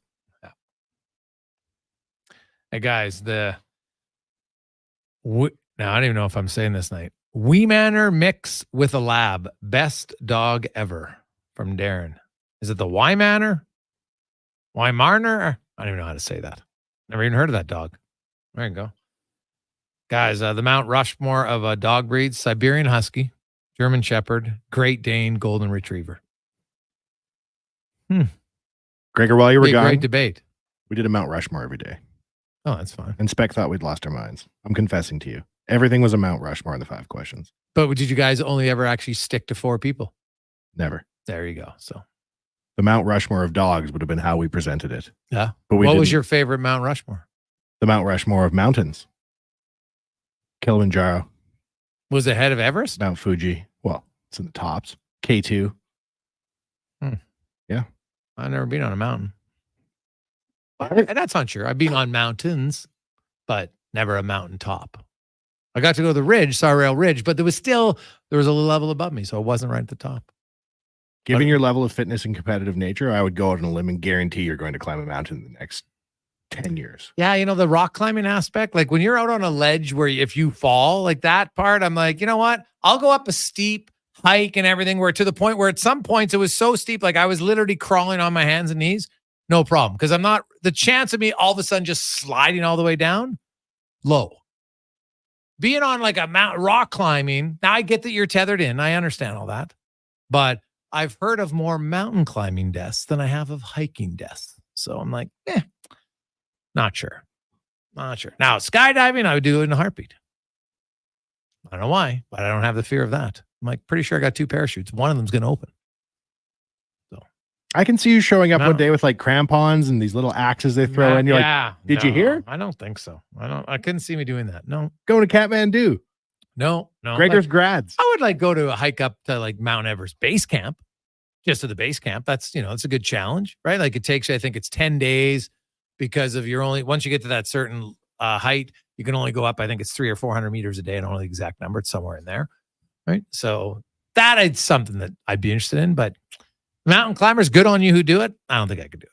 No, I'm past the point of learning to mountain climb. I'm just into like challenging hikes. That's where I'm peak life, is challenging hikes where it's a little bit nerve wracking going down. You're like, yeah, I could slip on the way down or the shale, which I did a few times, and I had to grab onto a tree, but that was good. Wasn't going to slide that far, but I'm not like falling in the air. So mountain climbing, not happening. Let's get to Connor Halley. And a Sports 1440 update brought to you by Booster Juice. Get out there right now and try the Cookies and Cream Booster Ball, the yummy little bundle of almond butter, maple syrup, coconut, and gluten-free cookies. Download the Booster Reward app and order one today, only at Booster Juice. This is a Sports 1440 update.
Sports 1440 in West Edmonton Mall and Wetaskiwin. CKJR is a Stingray radio station. Download the free radio player app and listen wherever you go. I take possession of my commercial space in 3 months. I need lighting. I need a fire alarm. I need data. I need a generator. I need panels. Sounds like a job for the men and women of Action Electrical. Projects team reporting. We design, build, and construct all the electrical systems for your projects. Need everything to work right? Get the Action Electrical project team on your site. Facing an electrical menace? Call the men and women of Action. Operating throughout Alberta at actionelectrical.net. So you've decided you want to start hiking. Nobody would say, I'll just wear my kids' flip-flops until I have more experience. The first thing you do is buy the right shoe size and style to fit you. Same with golf. You can't just buy clubs off the rack. They won't be the right size or style for you. Only Fitted Golf works with you to identify your swing style and then matches your clubs exactly to that swing. Check out our Instagram and YouTube channel to see the success others have with clubs fit to their swing. Fitted Golf, where we continue to prove it's your clubs. The Bricks famous tent sale is back in town. Find up to 60% off clearance items and check out fantastic deals in every department. Like up to 30% off sofas and up to 50% off mattresses. Visit the Brick while the tent is up and the prices are down. Some exclusions apply. See in store for details. The Brick, saving you more. The Charm Offensive with Jim Jeffries. Every generation before you has also been the most progressive generation. and Jimmy Carr. I don't know how to explain this to you. I'm not that small. I'm just far away. One night, two comedy icons. September 8th, Rogers Place. Tickets available at Ticketmaster.ca. The Charm Offensive with Jim Jeffries and Jimmy Carr. Produced by Outback Presents. I'm Rick Showers from No Bull RV. Anything that's exposed to the elements or has moving parts needs regular maintenance. And when you consider an RV, well, it falls into both categories. Lots of moving parts and sitting out all the time, which is why we hired the best RV technicians in Alberta to come work here at our new, bigger store in Leduc. Noble has giant indoor service space that can hold the biggest RVs in the world. That's right, Bob. The vast majority of our indoor space at No Bull is dedicated to service and repair. You spend the summer in the great outdoors, and we spend the winter doing scheduled maintenance, so you're ready to go next season. Sounds like a year-round thing, Rick. That's it exactly, Bob. Our techs are the most highly experienced men and women in the business. We're solving problems and creating solutions every day. Whatever your used RV needs, our service team has seen it before and knows exactly what to do. And that's No Bull. NoBullRV.ca. Rule number 12, not spending the afternoon tubing on the Pembina. Next, you're going to tell us you don't wear flannel. Summer in Alberta has its own set of rules. And if you're looking to add a little extra fun, Play Alberta has it all. Use promo code SUMMER to snag a $50 casino bonus for casino, instance, and live dealer with your next deposit. Get ready for promotions throughout the summer to help you make the most of those sunny Alberta days, because we all know they won't last long enough. Bonus terms and conditions apply.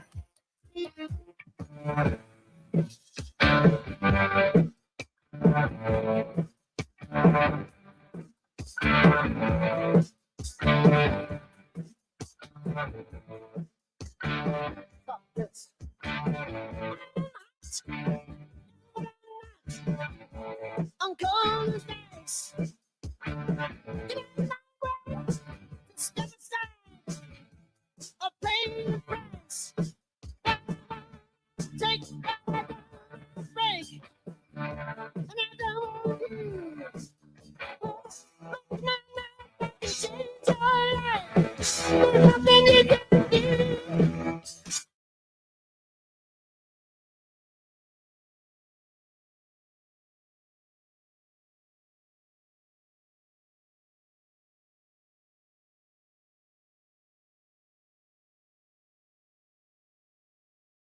Rolling through a lovely Monday afternoon.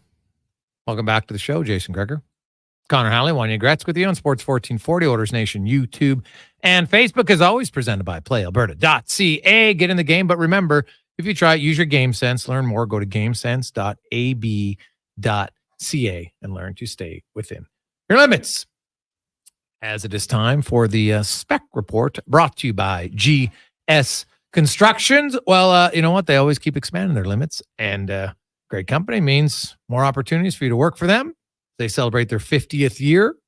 Last year, they had a big party this summer, and they continue to expand and grow and are looking for more. So go to Indeed.com and look up GS Construction as Mark Spector from Rogers Sportsnet joins us once again. Spec, how you doing? Having a great day, Jay. Nice to have you back. You well rested? Mentally ready? Yeah. Oh, mentally for sure. Spec, that was some would argue with it, but that might never be ready. But I'm as refreshed. Yes, it was a nice little reprieve. Had some golfing, some hiking, did a little bit of wibbiting, if that's even a word, out at Sylvan Lake. So it was a good time. The wibbit is it's as you get older, Spec, you realize that the slips seem to stick in your groin a little bit longer than they used to. How do you feel the next day? Oh, I'm good. Oh, geez, walking a little slower here all of a sudden, but it was a great time. It was loads of fun. So good, and good to hear. You guys had lots to talk about. There was it was offer sheet mania. I think that's the first time one team's ever had multiple offer sheets at one time. At least I recall. Maybe I'm wrong, but it was a fascinating one. I tried not to get into it too much, but I read some things, a few things here and there, and I was perplexed by people trying to blame how it went down. I understand people get frustrated, so they don't want to find someone to blame. I was just like, I talked to Philip Broberg. He was pretty always open about, the trade request. It was never something he hid behind. And, now granted, I didn't ask him about it in April, but you know what? If he had never rescinded his trade offer, why in any reason would he have possibly thought about signing an extension in January when he was asking for a trade? Like, it makes no sense. Well, I always kind of look at things like this. Like, people get caught up, Jay, in my opinion, because they get caught up in the team they love and the jersey, and they're loyal. Wanye's loyal to the Oilers to a ridiculous fault, and he expects the same out of everybody else. Indeed, Spec. I kind of look at it like, if Phil Broberg was your son, and how would you have instructed him? How would you have advised him in this thing? And here's a kid that you would have watched your own son go through the Oilers organization and frankly be poorly developed, right? Poorly developed. Somehow found his way after a whole season in the minors under the team at the very end of the season in the last 2 rounds, played very, very well under the circumstances. And then he's getting offered something like, what did Elliott say? 1.3, 1.4 by the Oilers, which I understand because you got to pay your young RFAs as little as possible. And then St. Louis comes along and offers you 4.6, which doesn't only pay you more the next 2 years, but now the standard for your salary has gone way up. That could be this thing could make him an extra $20 million in his life. So if Phil Broberg was my son, I know what I'd be telling him to do. Absolutely take that deal from St. Louis. Wouldn't you? Oh, without question. Right. I'll say this. Let's say the Oilers just in June, late June, they announced Philip Broberg signed a 2-year extension for $4.6 million. Oilers fans would have freaked out, right? Like the minute that offer sheet came out, I'm like, there's no way they can match it. And you can debate whether or not, like, the only scenario I came up with that I thought was a time where they might have been able to sign Broberg was during the playoffs, and you would have said, hey, we want to play him against Dallas. Let's sign a 2-year deal right now, right? Because we're committing to him right now by playing him in the playoffs. Away we go. And I'm not saying but that's the only time, because there was no way they were going to do it in February where he's in the minors. Not sign a contract extension when he's asked for a trade. It doesn't make any sense. But play him in the playoffs, you sign a 2-year extension, you're kind of showing the guy, hey, we're committed. I don't care. Sign him for 1.5, whatever the number is. Maybe that might have been best case scenario, but I just never saw another opportunity where they could have signed. Now, Holloway is a bit different because his number is not that outrageous for him to match. That you'd say, hey, if he's 13 to 15 goals and 30 points, then he gives you good value at that term. You're not shocked by it.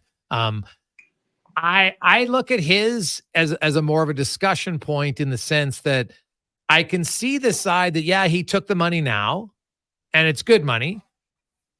In Edmonton, he might have been able to, let's say, make less at 1.4, 1.5, because just what Edmonton offers you doesn't mean you have to sign it, right? Like, I remember when the agent's like, oh yeah, Edmonton offered 1.1. Yeah. Are you telling me that means they never were going to offer more? Like, we know how negotiation works. Like, if that's your first offer, then there's usually more. That's just kind of how it goes. So let's say hypothetically is 1.5. So he loses $700,000 the first 2 years, but he has a chance 30 games a year, 40, whatever injuries happen. He plays with McDavid and Drysdale. Well, now he has the opportunity to score even more points than he would playing with anybody in St. Louis like that. So then he could make more after. So I'll be curious to see what he does. Now, Holloway might just say, look, I got a chance to play top 6 regularly in St. Louis, which he does. And with that, I feel like I'm going to score 40 points. And then I'm going to get a big raise regardless. And I get the money right now. Yeah, I mean, I think the question, I agree. Holloway probably had a better treatment on the way up and had more of an idea that he was going to be part of this thing. I want to say they would have needed him more with Fogle and McLeod gone. They need some speed. They've lost a lot of speed up front, Jay.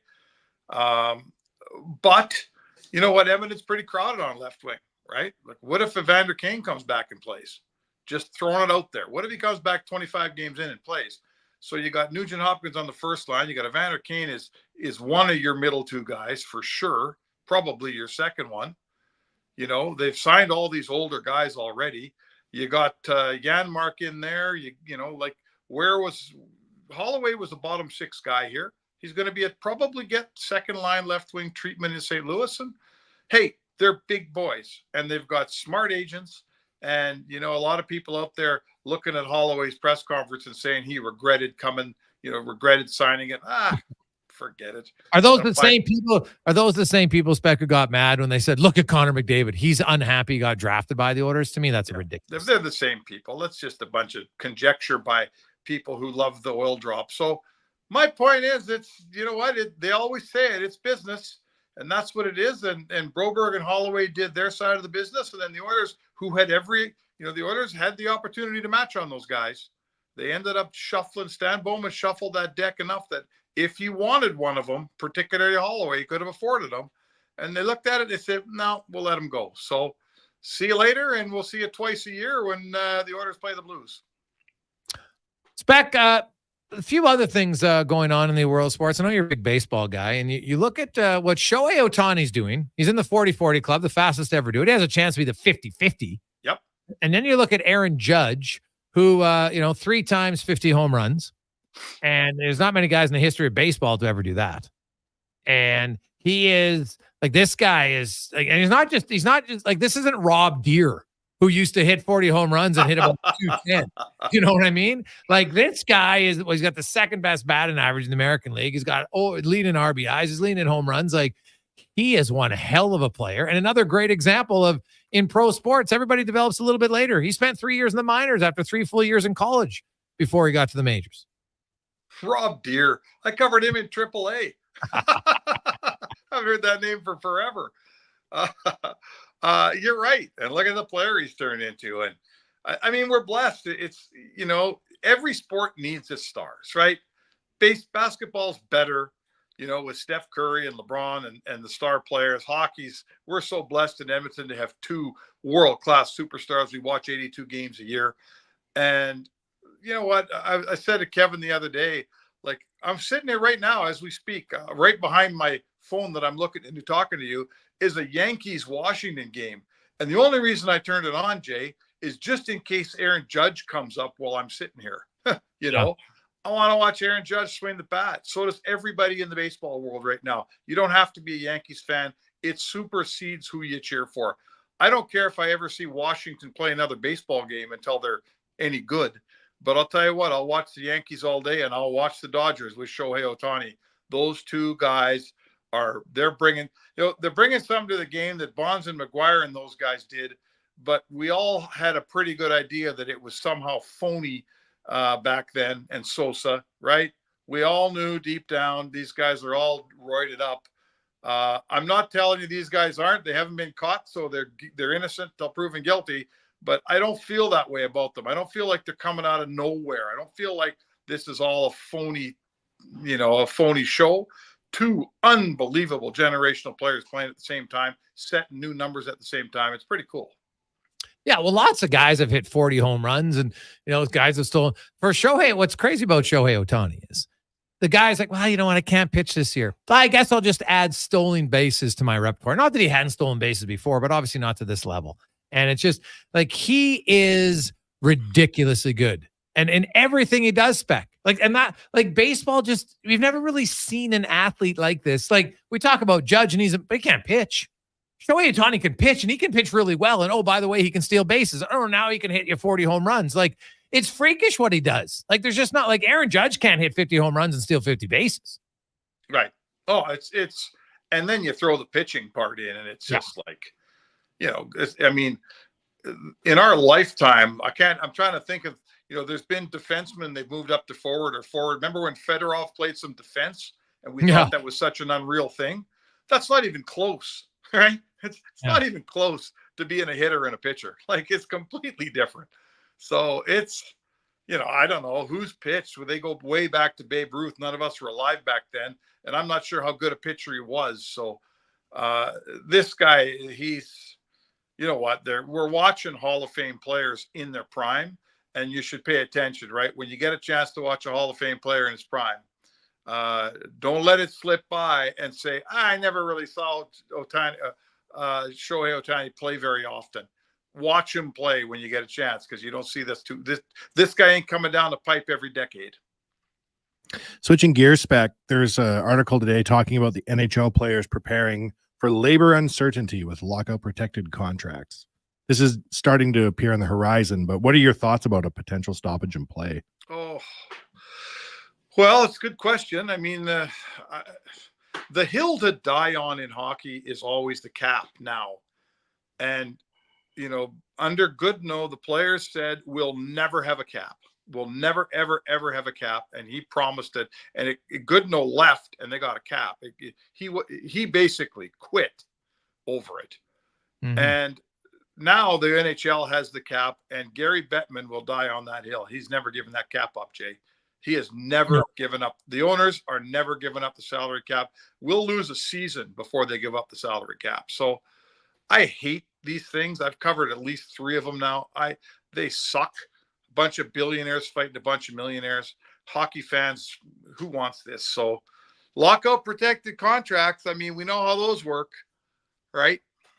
I don't know what's in the CBA to protect teams from having to sign those, but in the end, every team will sign them because they don't want to lose their best guys. Yeah. No, I'm with you. It's not.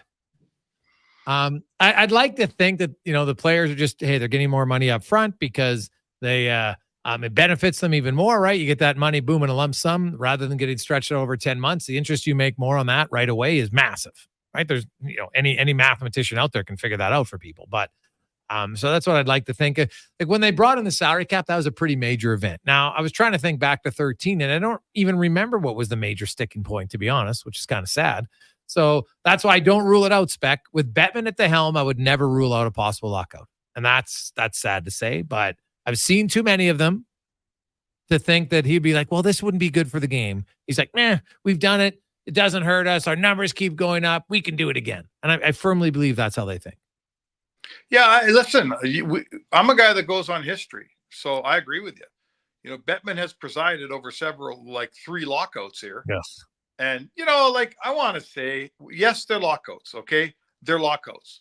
But just because it's a lockout, it doesn't mean it's all the owner's fault and none the player's fault. There's a reason they're locking them out. The players don't want to make a deal that the owners consider fair. And I get bored hearing myself talk about this stuff, but yes, we know Gary will preside over a lockout. He's of all the commissioners in all the sports, nobody's presided over more than he has. So let's just hope that all these greedy you-know-whats can figure it out and they don't cost us another season of hockey. And what year is the stupid thing up anyway? 25, 26. When's the Olympics? 26. 6. Yeah. Isn't it? Yeah. Yeah. So you know what happens. Oh, right? yeah. We lost 2 months of hockey, so we can't go to the Olympics anymore because we got to play games so we can all make money. Right? Let's hope that doesn't happen, boys. I'll be one sour cat if we finally got Olympics and then they screw it up through labor. Yeah. Well, no, because this one ends at the end of the 26 season. So it technically starts for 26, 27, right? So the Olympics, the Olympics would be there. So they wouldn't have that. You're right. Because in hindsight, they're probably like, oh, we wish this was in 24, 25, because then they would hold it over for the 25, 26. But they don't get that caveat this time. So good. Yeah. And I did look it up quick. It was they wanted contract lengths changed, right? The backdiving contracts. That's what that was the big sticking point. What you think about that? Like, ridiculous. What are you worrying about NHL players? Like, it's like they don't take time to look and say, longer term contracts don't really benefit us in the big time. The whole group. It benefits a small percentage of individuals. But even Sidney Crosby would look back and say, did a 12-year contract really make me better? No, it didn't. It didn't help me. It actually hurt me. Do we agree though that the salary cap being put into the game probably leveled the playing field and saved the Oilers from being the AHL, NHL 100%. equivalent, right? Yeah, 100%.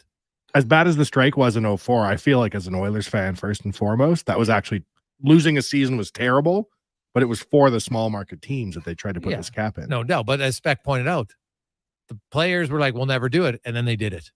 So, and Struddy was mad. He was part of it. And he said, what a joke. We'll never get that money back. And you don't get that money back. So.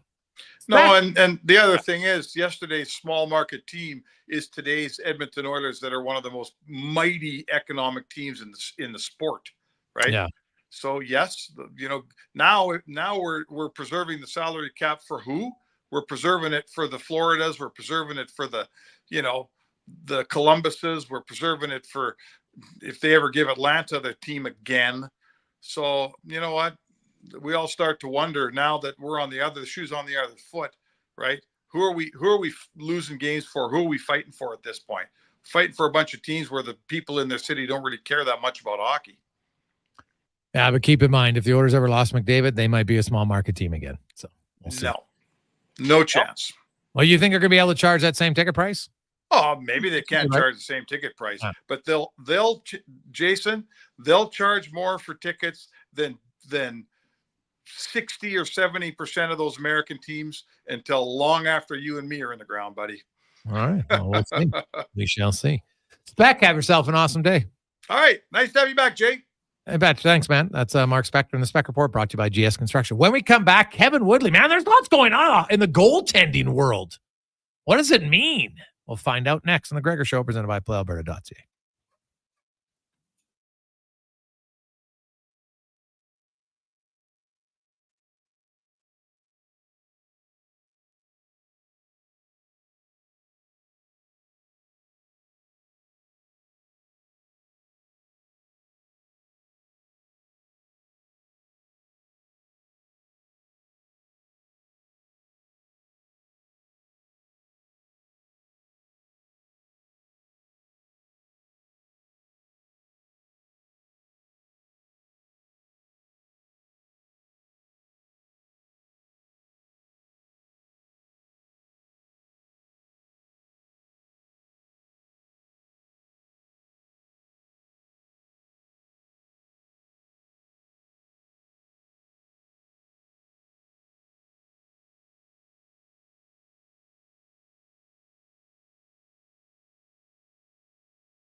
Rolling through a busy Monday afternoon. Jays in that rare doubleheader that also had Danny Jansen playing for both teams because it was rained out after, in the second inning it was stopped. So he was a member of the Blue Jays that game. So now he was traded to Boston, so they pick up the game.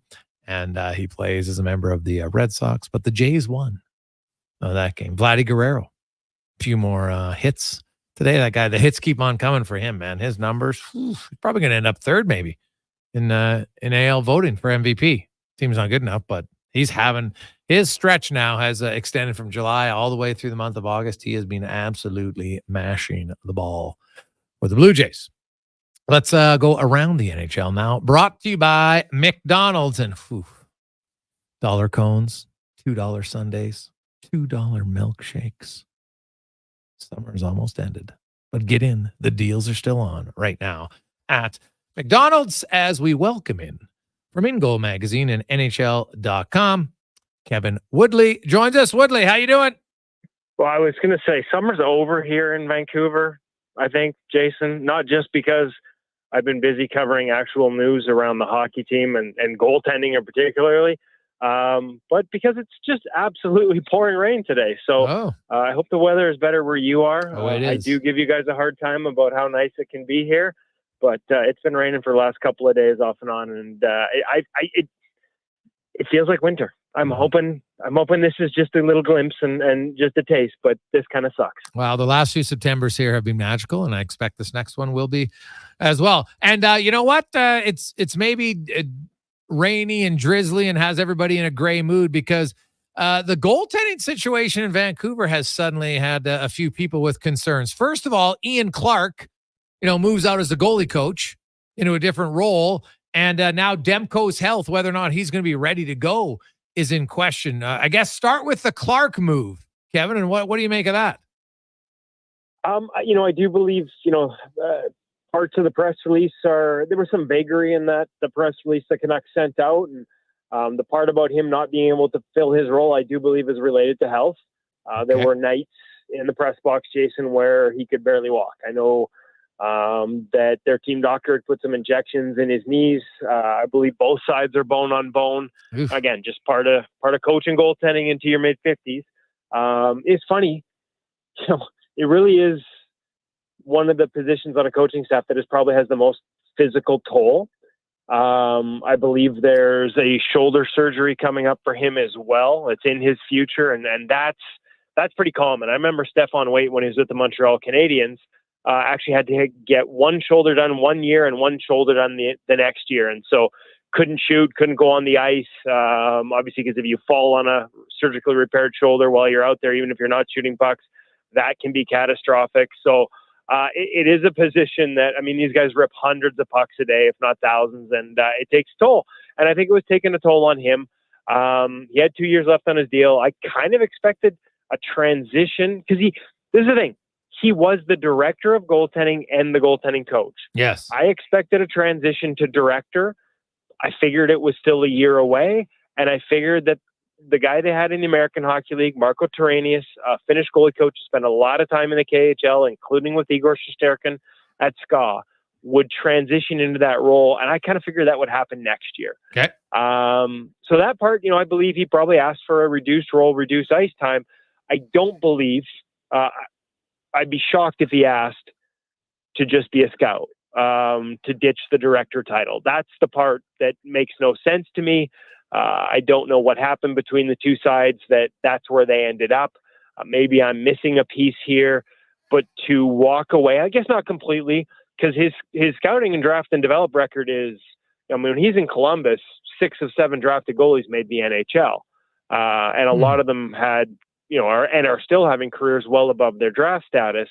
You take a look at his first pick here in Vancouver. That was some guy named Sheloves, who made the owner about $40 million by getting them to the second round this year. So maybe they hope to retain some of that knowledge by keeping him in the scouting role, but I kind of envisioned it as a director's role, and I think that would have made the most sense. And it also would have allowed him to be more hands-on and on-site in the transition for Demko from him to Marko Terenius, the goalie coach we were just talking about getting promoted from Abbotsford. And now you don't have that. And, when you take a look at the history of goalies to Levy and Clark, whether it was Jacob Markstrom going to Calgary as a free agent, or Ian Clark leaving the Columbus Blue Jackets, and what happened to Sergei Bobrovsky in that first year, there's usually a dip. And quite often it's significant, 10 to 15 points off the save percentage for those two guys between them. So, there is some concern there about what that transition will be like. And that takes nothing away from Marko Terenius, who is an excellent coach. I believe in the couple of years here, he's adopted a lot of the sort of teaching, even though he's his own, person and the way he approaches it, a lot of the technical foundation and background will be similar. So curious to see what happens, but kind of putting him in a tough spot to do it the way they did, and real juxtaposition to what happened with the New York Rangers and Benoit Lair on the same day, basically announcing that he was going from on the ice into a director role, kind of the transition I expected here. It didn't happen. And I think this is one that there's another part to this. Now that he's just a scout, it opens the door to other teams. And I got to figure there's a few, I'm pretty sure I know there's a few that would want to create a pipeline like he created in Columbus and has started to create here. Okay. Kevin Woodley. So what about Demko though? So now you've lost your goalie coach, and even though you're high on the young guy coming in who might be fine, but now the guy who's supposed to be your starter might not be ready. How concerned are they with this, or is this just being extra cautious? No, I don't think it's being extra cautious. You've lost your goalie coach, and your number one goaltender hasn't had his normal off season, and by the sounds of it, won't have a training camp, or at least won't have a full training camp. And according to some reports, won't have a preseason. Like, there seems to be, when I talked to Patrick Alvin for the NHL.com 32 and 32 series last week and just asked him, the word he used in terms of Demko being ready for the start of the season was hopefully. He also pointed out that Demko was almost ready to go. If they make the Western Conference Final, like I remember talking to you the day of Game 7, I could not believe how he was flying around the ice. He was right around the corner from coming back. So the question becomes, well, and we'll see if they answer it, how do we go from there to here? Yes, that's my question. The answer might involve a procedure, and that's the part that there's certainly that buzz out there in the goaltending world, but no confirmation from them, and so we'll have to wait to see if that comes from him or from them. In some ways, to be honest with you, I wouldn't be so worried about it. Like, if it was a procedure and for whatever reason it was delayed, and it certainly wouldn't be the first time with this organization that something doesn't happen right away, at least you'd have sort of a timeline fixed to it, or a more concrete one versus, hey, this guy injured this knee twice in the span of 4 weeks, and now 4 months later, it's still not better. So in my mind, although I'm not a doctor, I just play one on the radio, I would almost feel more secure knowing a professional has been in there and had a look. Specifics on what it is and what's preventing him from being where he would normally be at this point in the season, I don't have those, Jason. Okay. So at the end of the day, and, Connor and I talked about this last week in regards to Jeremy Swayman, and the fact he doesn't have a contract with Boston. And as long as it gets done before the season, is it a problem? And my answer was yes and no, because once you start missing camp, once you start missing all the reps that you do with the goalie coach throughout the preseason, even if you're not playing a game, to get confident to the start of the season, you risk a slow start. And I think all of those factors are true of Thatcher Demko, maybe even more so because he hasn't been able to have a regular offseason compared to a Jeremy Swayman. At least to this point, everything Jeremy's done would be normal. That isn't the case for Demko. And so they seem a little unconcerned, like they've poked around some goalies, Kevin Lankin in particular. But the fact they've mostly been in the PTO mode tells me there's still a degree of confidence he'll be back, if not at the start of the season, then early in the season.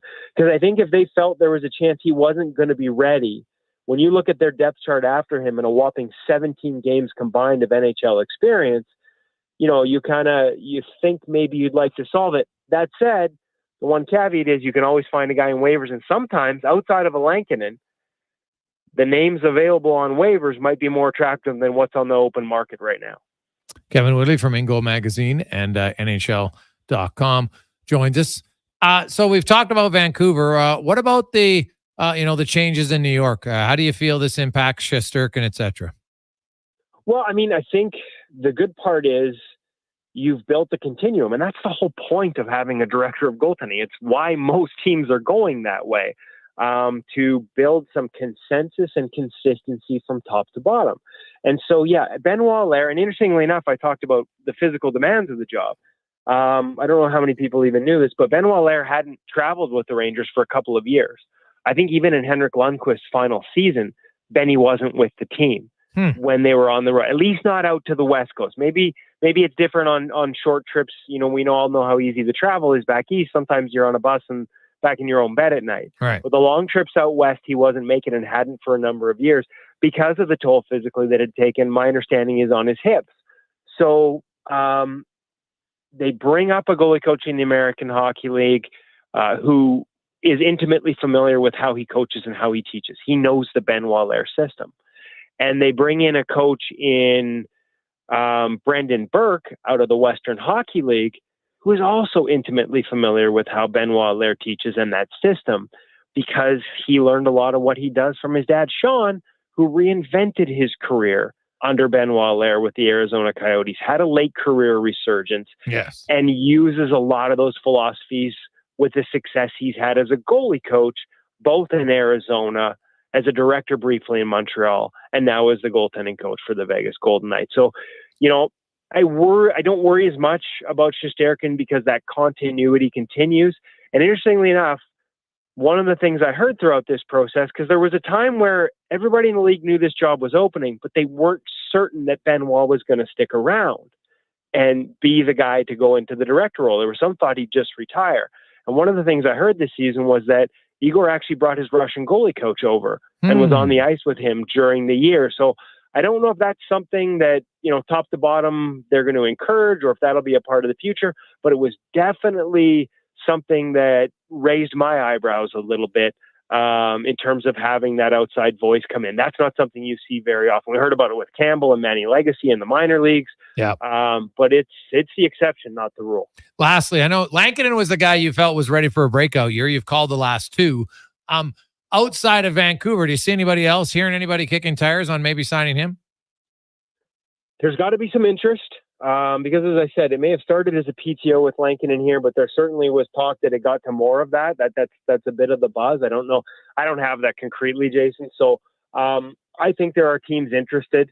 I think maybe misplayed the market. We talked about that, how he made $2 million last year. Yeah. Now listen, I would have given him that because I think he's better. Honestly, if I were to go, I'd have to go through a team by team, but I think he's probably better than a third of the league's backups.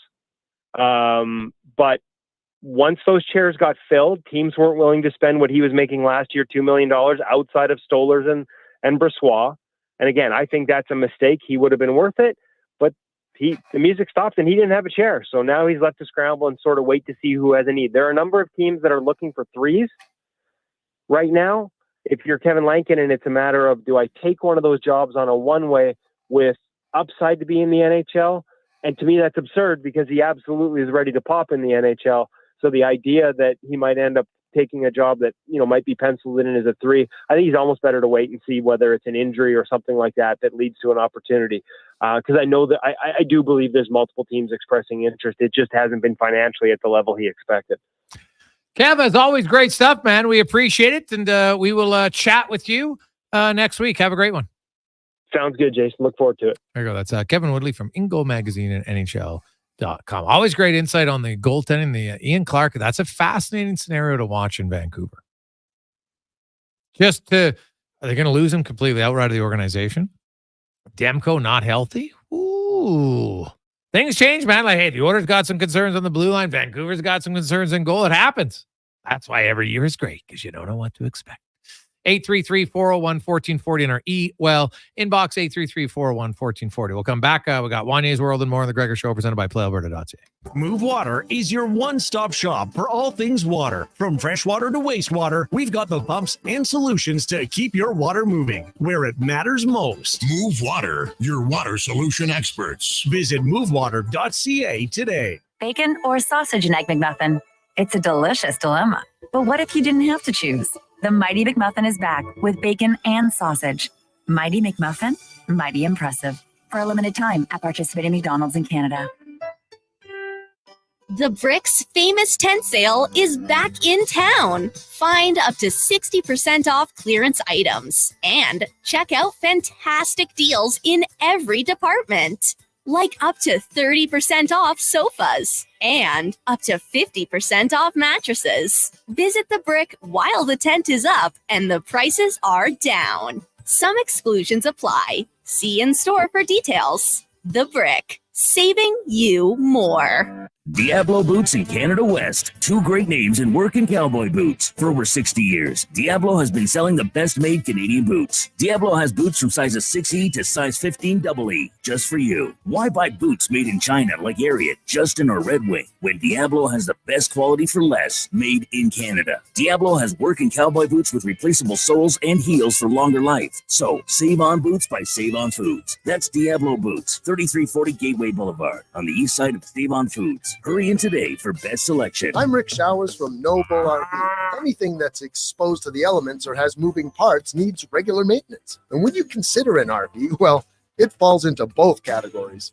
Lots of moving parts and sitting out all the time, which is why we hire the best RV technicians in Alberta to come work here at our new, bigger store in Leduc. Noble has giant indoor service space that can hold the biggest RVs in the world. That's right, Bob. The vast majority of our indoor space at Noble is dedicated to service and repair. You spend the summer in the great outdoors, and we spend the winter doing scheduled maintenance, so you're ready to go next season. Sounds like a year-round thing, Rick. That's it exactly, Bob. Our techs are the most highly experienced men and women in the business. We're solving problems and creating solutions every day. Whatever your used RV needs, our service team has seen it before and knows exactly what to do.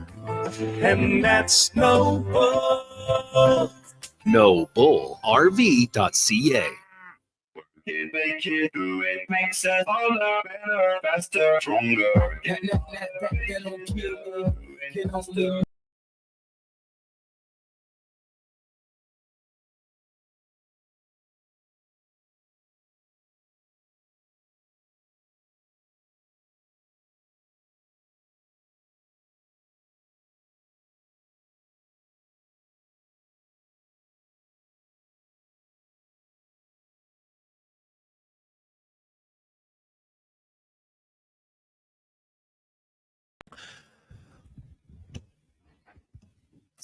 Welcome back.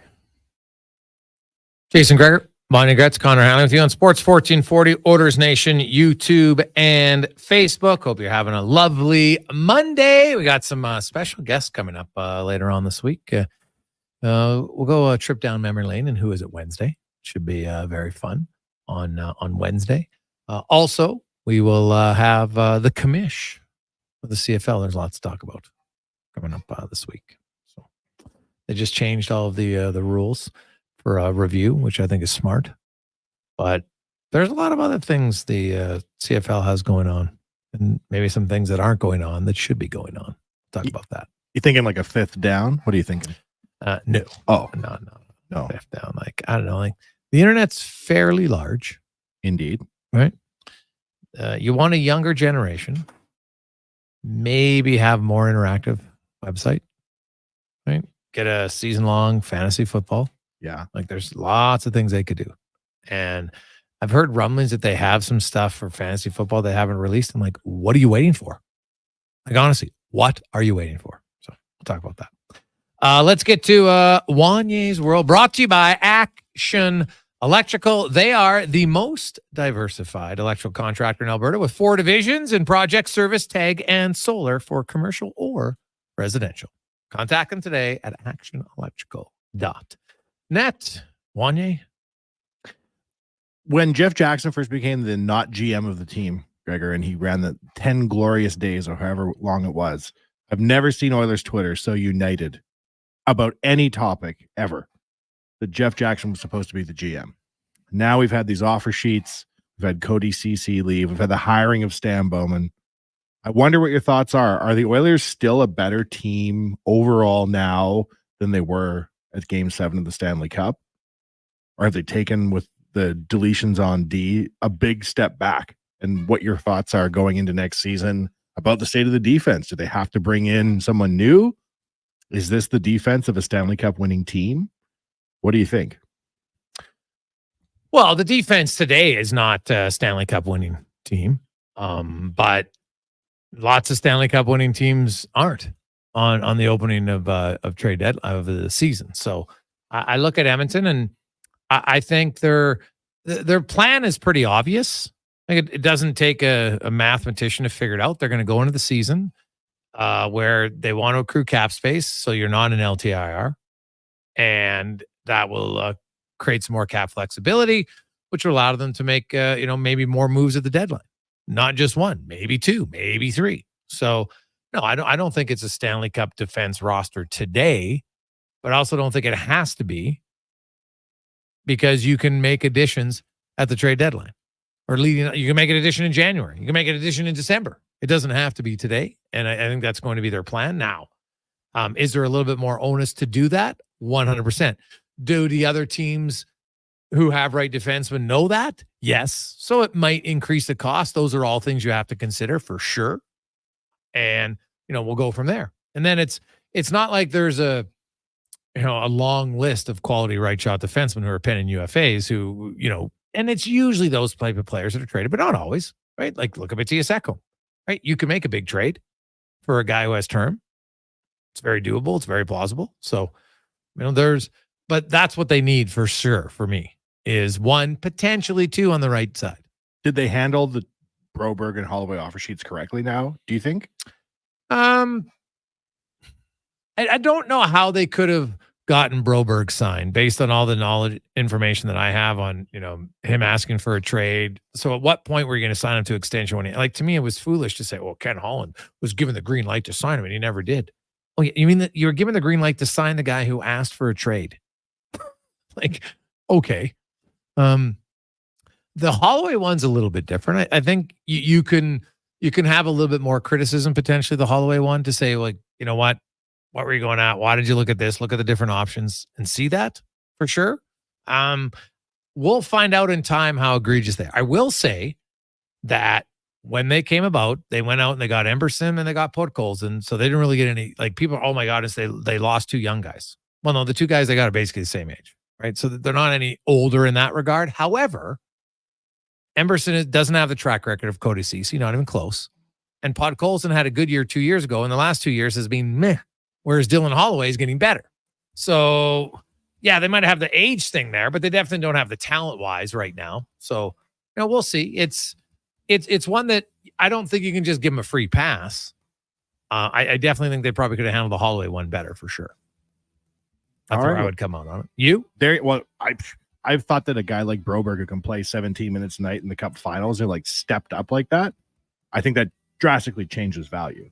And this is the risk you run if you don't sign these young guys, that they have a breakout playoffs or something like that, and suddenly their cap values change considerably. I think it was worth more to the Blues to bring in Broberg than probably any other team in the league for whatever reason.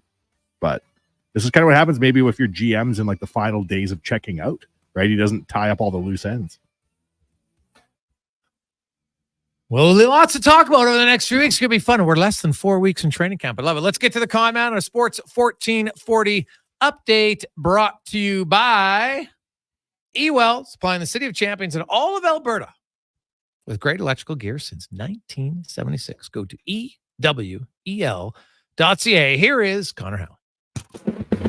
This is the Sports 1440 update. Earlier today, Danny Jansen making baseball history as he appeared in the same game. They're 2 different teams. Of course, the game back on June 26th was delayed when he was a member of the Jays. He got traded to the Red Sox and then played for the Sox today. Jays winning that game 4-1.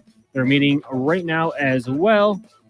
Currently scoreless in the bottom of the third. You also got the Braves on top of the Twins 4-0. Padres lead the Cards 2-0. Yankees have a 2-0 lead over the Nationals, and the Guardians and Royals currently tied at 4 apiece. From the NFL, Dallas Cowboys wide receiver CeeDee Lamb finally getting his contract extension, 4 years, $136 million.